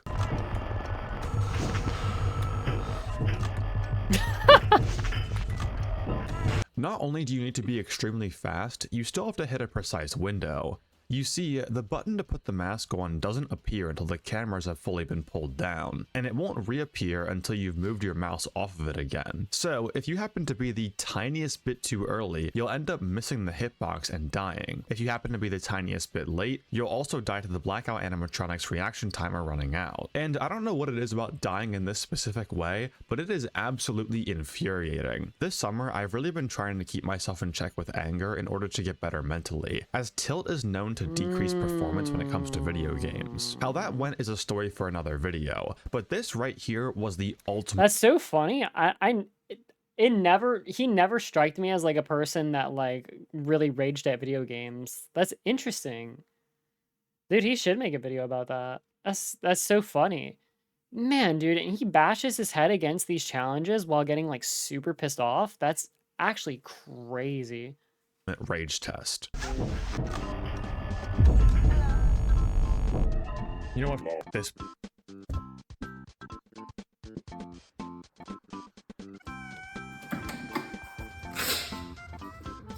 What? What? The best way that I found to keep my muscles. I am so shocked right now. Those jabs genuinely looked kind of ferocious. What the hell? Damn. In check was to count out my flicks. When I would drop the cameras, I would count 1, 2 for the flick to drop and the flick to put the mask on. This was somewhat effective, but only if I was able to get my eyes focused on my mouse in time. Since the timer was moving so fast at 3 times speed, I almost never had any time to look away from it. So in situations where I was constantly spamming recovery wines after a Toy Bonnie attack, it was really hard to keep my aim in check. Easily harder than FNAF 1's 420 mode at 5 times speed when looking at it purely from a skill perspective. I still can't get over that. It's a bit hard to calculate exactly how precise this movement is, but we can use the frames of each. Tell you what though, does it not seem like a good option to do that when like you're talking about, oh dude, like my carpal tunnel, my hands, my repetitive strain injury, ouchie, and then you're just slamming your fists into a punching bag. Animation to get a rough idea. The camera animation is 11 frames, and the mask animation is 9 frames. If we convert those to seconds and speed them up by 3 times, we get 0.06 seconds for the cameras and 0.05 seconds. It was mostly sound effects to make it seem impressive.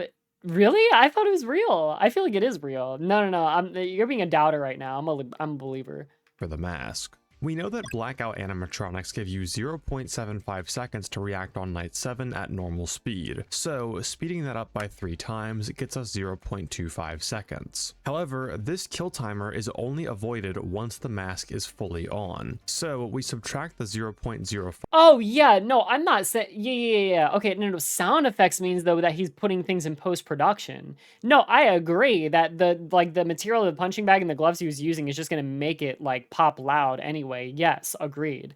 But it's not sound effects. Like he's not adding it in post-production. 5 seconds from the mask to get 0.2 seconds. This means that once you pull the cameras down, you have to perfectly judge and wait for 0.06 seconds, then put the mask on within 0.14 seconds to survive the attack. And you need to do this every time you pull the cameras down. I was starting to realize the more I played this that, dude, this is hard, like really hard. Usually there's 2 types of FNAF videos on this channel: deep dives and technical investigations into the vanilla games, or brutally hard mechanical challenges in FNAF fan games. Occasionally, you get an intersection of the 2, and that's where we are today.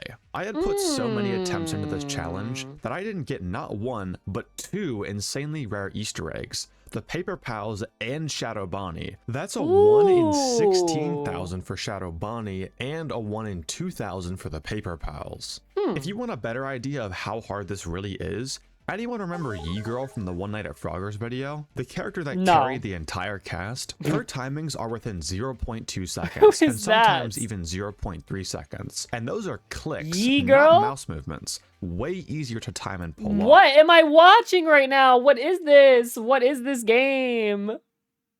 Send to my T-hole? Excuse me, what? Descend into my T-hole. And remember, Frogger's is 100% skill-based. We're still dealing with the load of bullshit we get from the Toy Bonnie and Puppet combo.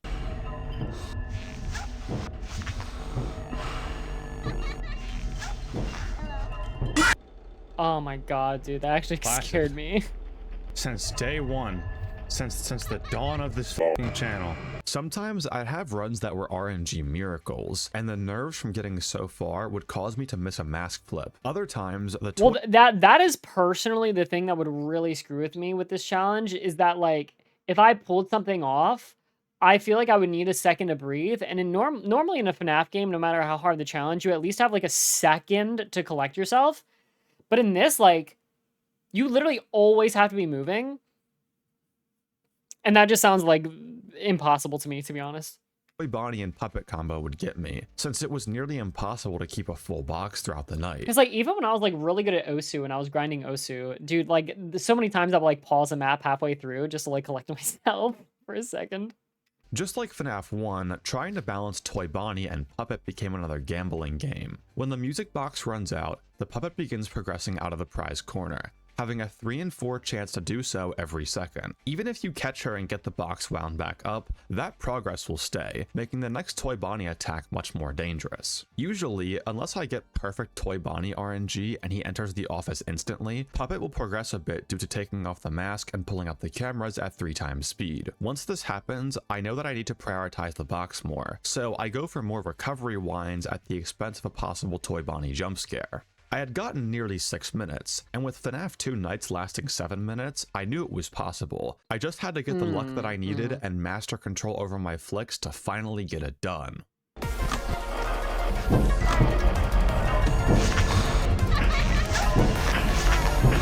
Again, in real time.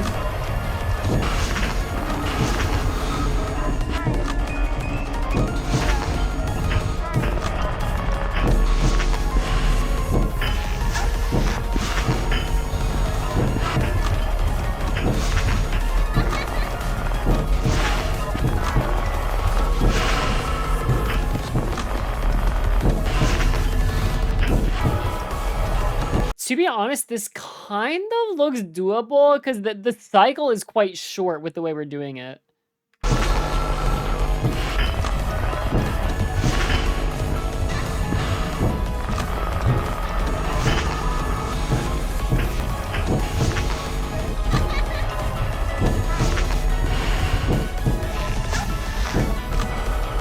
Hey, Kurt. Oh my god! What? God! He got jump scared in the same frame! Bro! God!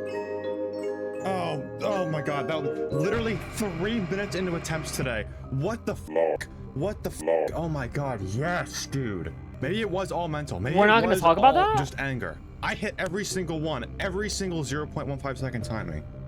Holy shit. No struggle at all. Toy Bonnie was blessed, bro. We are done with this bullshit. Oh my god. Yeah, that was way less RNG dependent versus FNAF 1 though. He fakes it like Mark. Damn, dude, this is the new age, dude. This is new age Bones. This is the newest video. I mean, we just don't know what he's capable of now. I mean, apparently he's capable of anger and punching the shit out of a punching bag.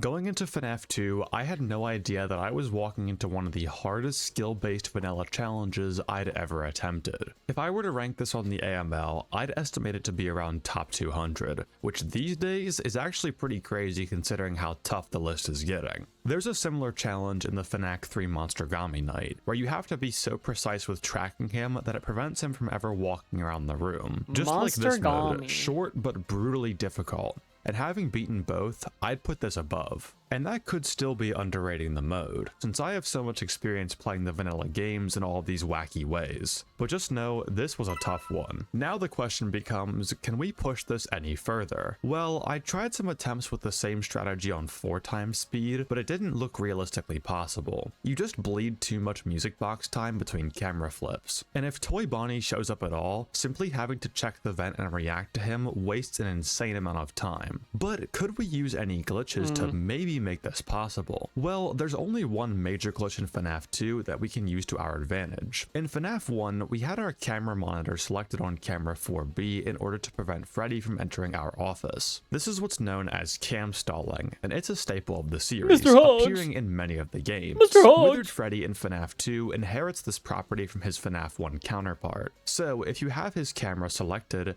he'll always be frozen in place until you click off of his camera. Though in FNAF 2, cam stalling is even better than in FNAF 1, as it doesn't just apply to Freddy, it applies to Withered Bonnie and Withered Chica as well. Since all of these characters start in the parts and service room, by selecting that camera the entire night, we would permanently stall. Oh my all god, of them, I didn't realize they making all Toy start Freddy there. the only remaining blackout character.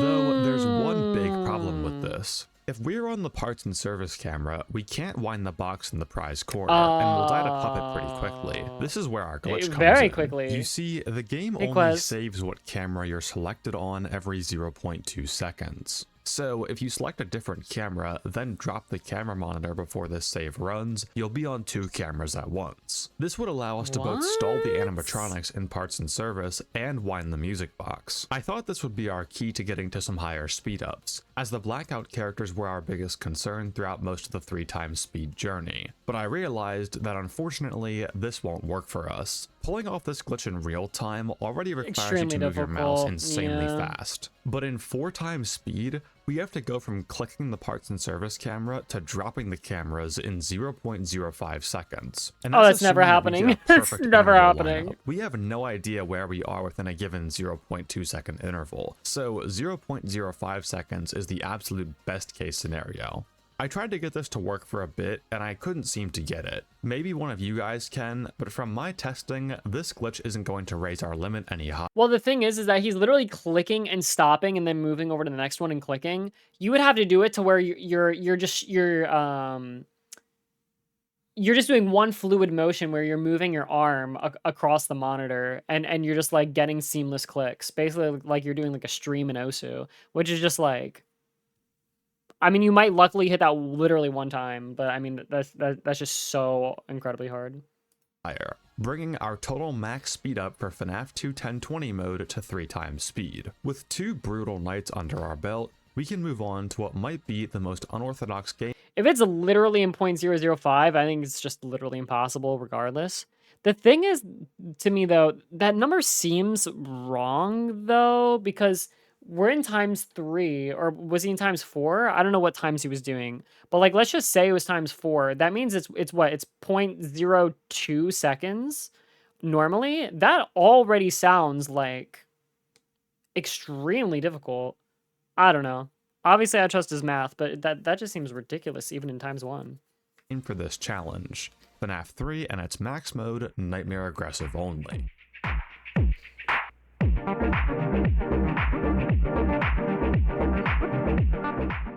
Oh, FNAF 3. See, this was going to be a very weird one for this challenge, and out of all of the games we've played so far, it was by far the game that I was the least excited for. Why? Well, it has to do with how crucial of a factor luck is in FNAF 3. You see, I've done multiple videos where I alter the randomness in each FNAF max mode and observe how large the difficulty spread I can feel like get FNAF 3 between will be best the easiest possible luck though. and the You're tracking worst. one When I was guy. analyzing each game's max mode with the best possible luck, FNAF 3 was unique in that you could beat its max mode, Nightmare, with the aggressive cheat on by doing absolutely nothing. Given good enough luck, Springtrap is never interested in you and just decides to bounce between cameras in the back half of the map.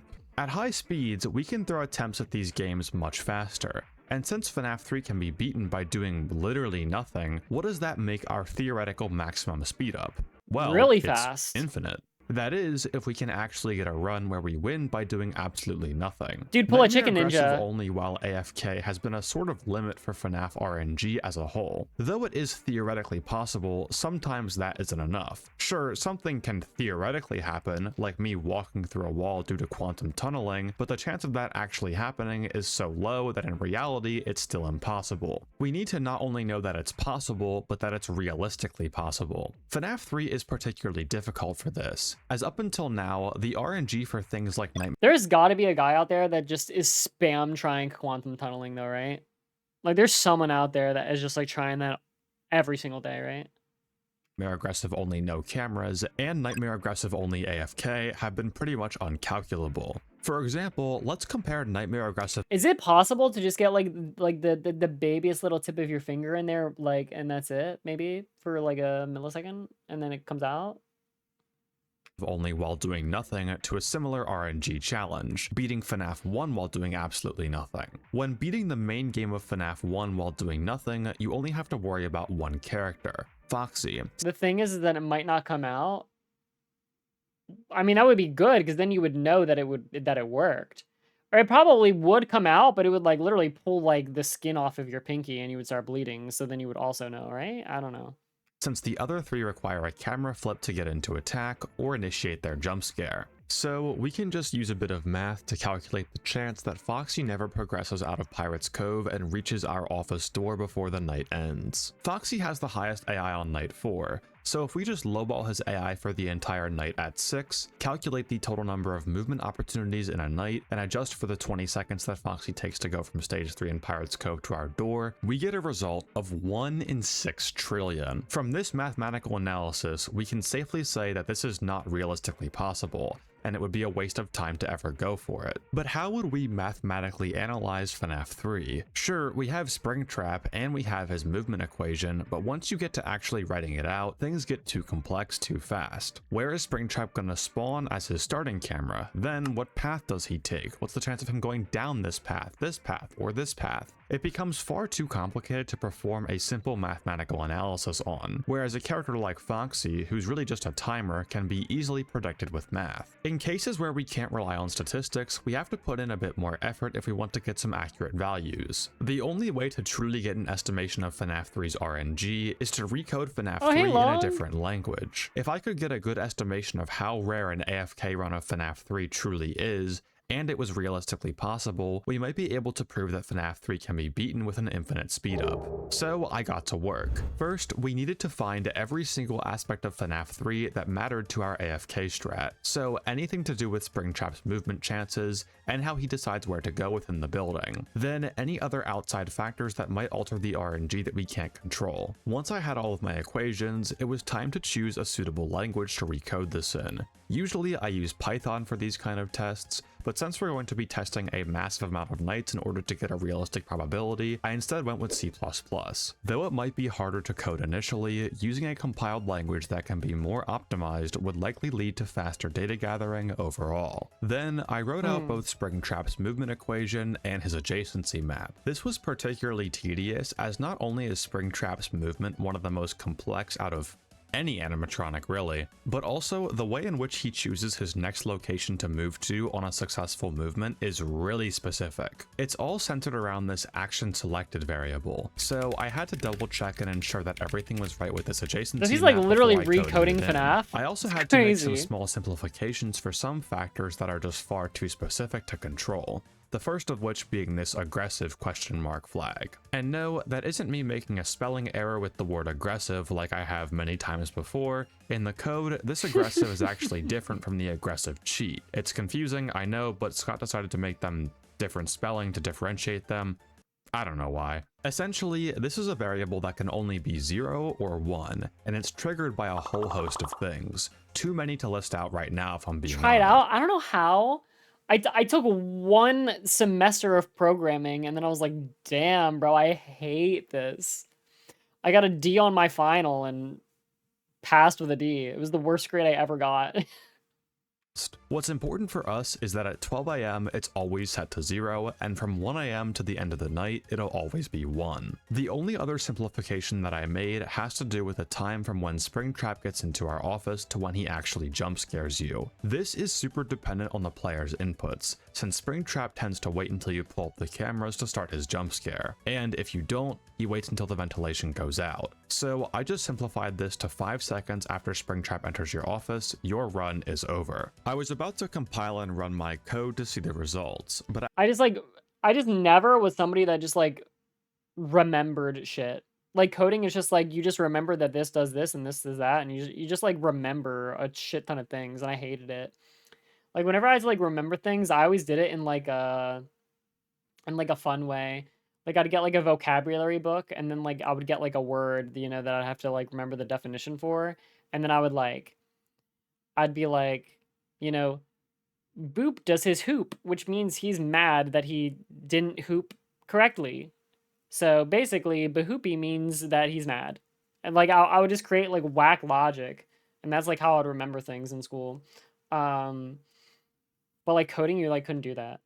As I was sharing my thoughts on a vanilla FNAF server, vanilla player Diag Termal brought up Phantom Freddy. Out of all of the Phantom animatronics, Phantom Freddy is the only one that matters to us when doing an AFK strategy, as all of the other Phantom animatronics require us to use the cameras in some way in order to activate. Phantom Freddy instead has an AI in 12 chance to spawn every hour, with a forced spawn at 4 AM if he hasn't already. Normally, Phantom Freddy functions as an idle check, as he'll duck down then jump scare you if you don't pull up the cameras or maintenance panel shortly after he spawns. It's important to track Phantom Freddy in our simulation, as Phantom animatronic jump scares directly influence Springtrap's position, causing him to teleport. If Springtrap is in the top half of the map, a Phantom jump scare will result in him teleporting to either cameras 4, 5, or 10, with an equal chance to go to any of these cameras. If he's in camera 5, it'll teleport him to camera 2, and if he's in camera 2, it'll teleport him to the window. From here, a Phantom jump scare will simply advance Springtrap's attack stage.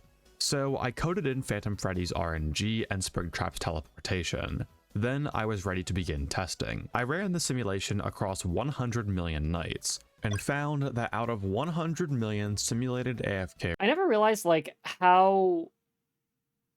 that the paper pals were just like always here in like all of the FNAFs besides FNAF 1. I never noticed them. runs, only 144 resulted in a win, which comes out to an overall win rate of about 1 in 700,000. Honestly, so not great at all. Now I was at a crossroads. I was faced with something that was extremely unlikely and would probably be a massive waste of time, but man, wouldn't it be really cool if I managed to pull it off? Think about it. We have control over time here. At most, each FNAF 3 game is going to take about 2 seconds. If I could find some way to run a bunch of FNAF 3 instances at once constantly, and I got a high enough attempt frequency, maybe this could work. Oh my god, bro is doing like the most like insufferable shiny hunt of his entire life, and he's like, this sounds cool. When I was going over the rules for this challenge, I mentioned that we won't be allowed to use any external programs to help us while playing at high speeds. But that doesn't mean we can't use any external programs to help us start the game extremely fast, then do nothing at all once we've entered the night. After all, the program isn't helping us play the game, just starting it. Knowing this, I realized that I could automate the process of grinding for this 1 in 710,000, and in order to do that, I had to construct the system. I wasn't going to waste any time that I could be spending on other challenges or other games by just watching FNAF 3 loop on my main computer. So I took a spare older computer that I had, hooked up some cheap monitors, and got to work. I now needed to figure out how to have this machine constantly running 24/7 in order to ensure that we got as many FNAF 3 attempts per day as possible. There were 2 ways of going about this. I could either design a separate program that automatically— Just say it's infinite. Just say we're good. We can move on to the next game, honestly. It's all good, man. I get it. I believe the math. Automatically restarts a night upon death, or just add a condition to restart the night after dying within the game. For some reason, the second option didn't cross my mind until I had already spent 3 full hours coding a Python program to auto-detect the nightmare button on the screen, but adding in a restart was still far more reliable. I had already done this for the previous 2 games. It's just coding class. We're just back to coding class, man. To avoid all of the menuing between runs. With how fast we were playing, the menuing would oftentimes take longer than the actual run, so I didn't see any problem with it here. It just goes to show that you should always consider all the possible solutions for a problem before you dive headfirst into the first one that comes to mind. Bro won't make bro will not make the next neuro until his girlfriend leaves him, so that's step 1. Now I just needed to open as many FNAF 3 windows as possible, and an equal amount of cheat engine windows to ensure that every single FNAF 3 window was sped up to the highest degree. Now, once I started playing around with the speeds of FNAF 3, I noticed that the whole infinite speed thing might not exactly be true. I first noticed that any speed beyond 405 times— Chips, if you make the next Neuro, or if any of you guys do, just make sure you program her to like love me and talk about me all the time. Cool? Okay, cool. Times resulted in a win the moment the night began. I'm not exactly sure why this happens, since I'm not an expert on the inner workings of Cheat Engine, but I think whatever keeps time within FNAF 3 reaches 6 AM before anything else in the game can even load in, resulting in an instant win every time. This wasn't the first time that I'd noticed some odd behavior from speed hacks and Cheat Engine. In FNAF 1, the power seemed suspiciously less strict at higher speeds. I was even able to leave the left door closed for the last bit of my 420 run and didn't even make it to stage 2 on the power out. Maybe that was just due to my inexperience at green running FNAF 1, since I wasn't really familiar with how much power you can save with the optimized strategies that I was using, but it's definitely possible that the Cheat Engine speed hack was somehow messing with some of the checks in these games. This means that technically all of the games are possible at an infinite speed, except for FNAF 2 for some reason. I guess Withered Foxy is immune to our time speed up powers. I don't know, man, this is getting more and more confusing. Regardless, even though we see the win screen, that's still kinda lame because this is clearly unintended behavior. So instead, I just tried to find the highest possible speed multiplier that still caused the game to function as intended. From 405 times speed, I went down to 100 times speed, but that seemed to cause some weird behavior with the window animations and Phantom Freddy. Not really sure what's going on here, but it seems like Phantom Freddy isn't able to recognize that we're idle when the game is at this speed, so he never jump scares us. I kept going down to lower and lower speed multipliers to try and find the fastest possible speed where everyone still worked as intended, and eventually I landed on 25 times. Bro, he clickbaited for the times 100 on the thumbnail! Phantom Freddy seemed to always jump scare us if he spawned at this speed, and Springtrap He tried 100. He tried 100. It's all good. We're good. had no issues getting to our office as well. So I set up the system with 15 instances of FNAF 3 and let it run. Because I had FNAF 3 set up to always restart the current frame after death, I knew that if I happened to walk by the system and one of the FNAF 3 windows made it to the menu, then we got a successful win. For extra insurance, I also edited my save file to only have 3 stars on the main menu, as you get the 4th star from beating Aggressive Nightmare. So if we saw a completed menu at any point, it'll be easy to find the winning run in the massive recording. I went upstairs to clean the house for a bit and came back down after about an hour, and to my surprise, a few of the games had already gotten winning runs. What? This seemed impossible, so I thought that maybe 25 times speed was still messing with some of the RNG elements within the game. So I went all the way down to— Bro, it just doesn't even matter anymore. You should just set it to 100. The game fucking glitched. Who cares? Whatever. We're good. You shouldn't even told anyone. Like, just whatever. This is about like flexing your coding. It's not even about the win anymore, is it? Really? I don't know. We're good. Let's just move on to game 4. 10 times speed, left for another hour, and again, there were still a few games with wins. It seemed that even if I decreased the speed, the win rate was still unreasonably high, so I decided to do another experiment, running only one instance on the system for a full 24 hours, and when I came back, it hadn't gotten a win. So perhaps part of the odd behavior was from Cheat Engine, but I think having 15 total games along with 15 Cheat Engine windows running on your computer at the same time was going to cause things to lag a bit, and I think that lag was what was leading to a higher win rate. Oh god, he's going back to the chastity of just windows one. until I found the highest amount of windows that I could run at the same time without my computer lagging at all, settling on 6. Now I just had to let the system run and see what would happen, and after about 30 hours, we had ourselves a full AFK win of Aggressive Nightmare mode, proving that FNAF 3 can in fact be beaten at an infinite speed. Now, is this perfect proof? Honestly, I'm not sure. This seems very system dependent with how Cheat Engine and system lag can cause unintended behavior. Bro, it's still like, I don't know. We should just accepted any of the other ones then. And 30 hours was definitely faster than I expected for having Bro's just like, well, I had to wait longer this time, so I guess it's more legit. only 6 instances. Though I think regardless, it's safe to assume that FNAF 3 is possible at an infinite speed. Even though we weren't able to get a true test without the jank of high speeds on Cheat Engine, by running some quick numbers, I think it's more than reasonable. Considering that the C++ simulation gave this night roughly a 1 in 700,000 win rate, and that the system is capable of running 15 instances of FNAF 3 at once, 24/7, we can get an estimated time of how long this would realistically take, assuming we didn't have any unintended behavior. On average, a sped up FNAF 3 night is about 5 seconds long, which means per FNAF 3 window, we'd be getting approximately 17,280 runs per window per day. Multiplying that by 15, and that's 259,000 attempts per day in total. Oh, this God. means that just after 1 day of running the system, the chance of us encountering a winning run would be about 30%. 1 more day and we're up to 52%.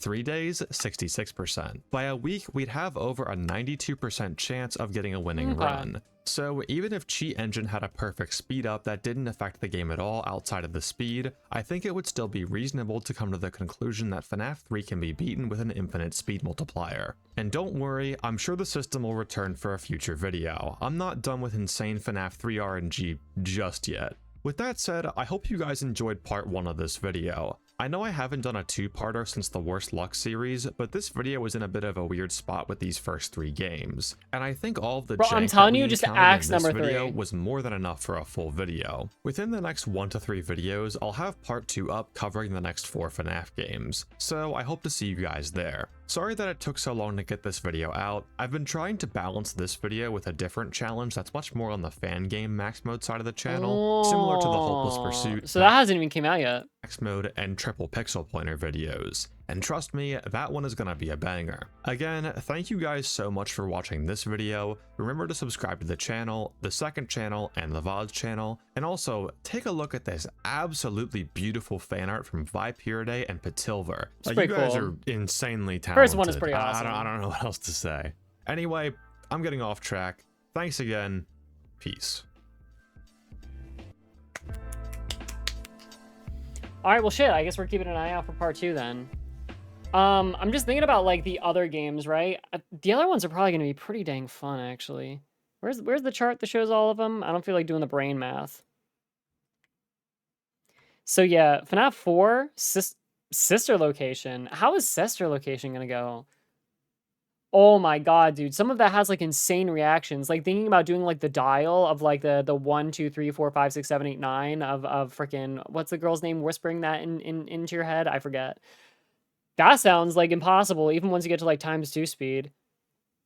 Yeah, that's rough. Ultimate Custom Night sounds potentially okay, just because he knows like so many freaking like glitches and like ways to like do the game easily, I guess. Interesting. Yeah, okay. Well, anyway, yeah, dude, we are like I did not expect to spend that long on both videos, but here we are. We are like absolutely maxed out on time. This is like 110% as close as we can really go for stream length. Let me see if I can hit someone with a raid real quick before I go though, because I would like to do that before I go. Let me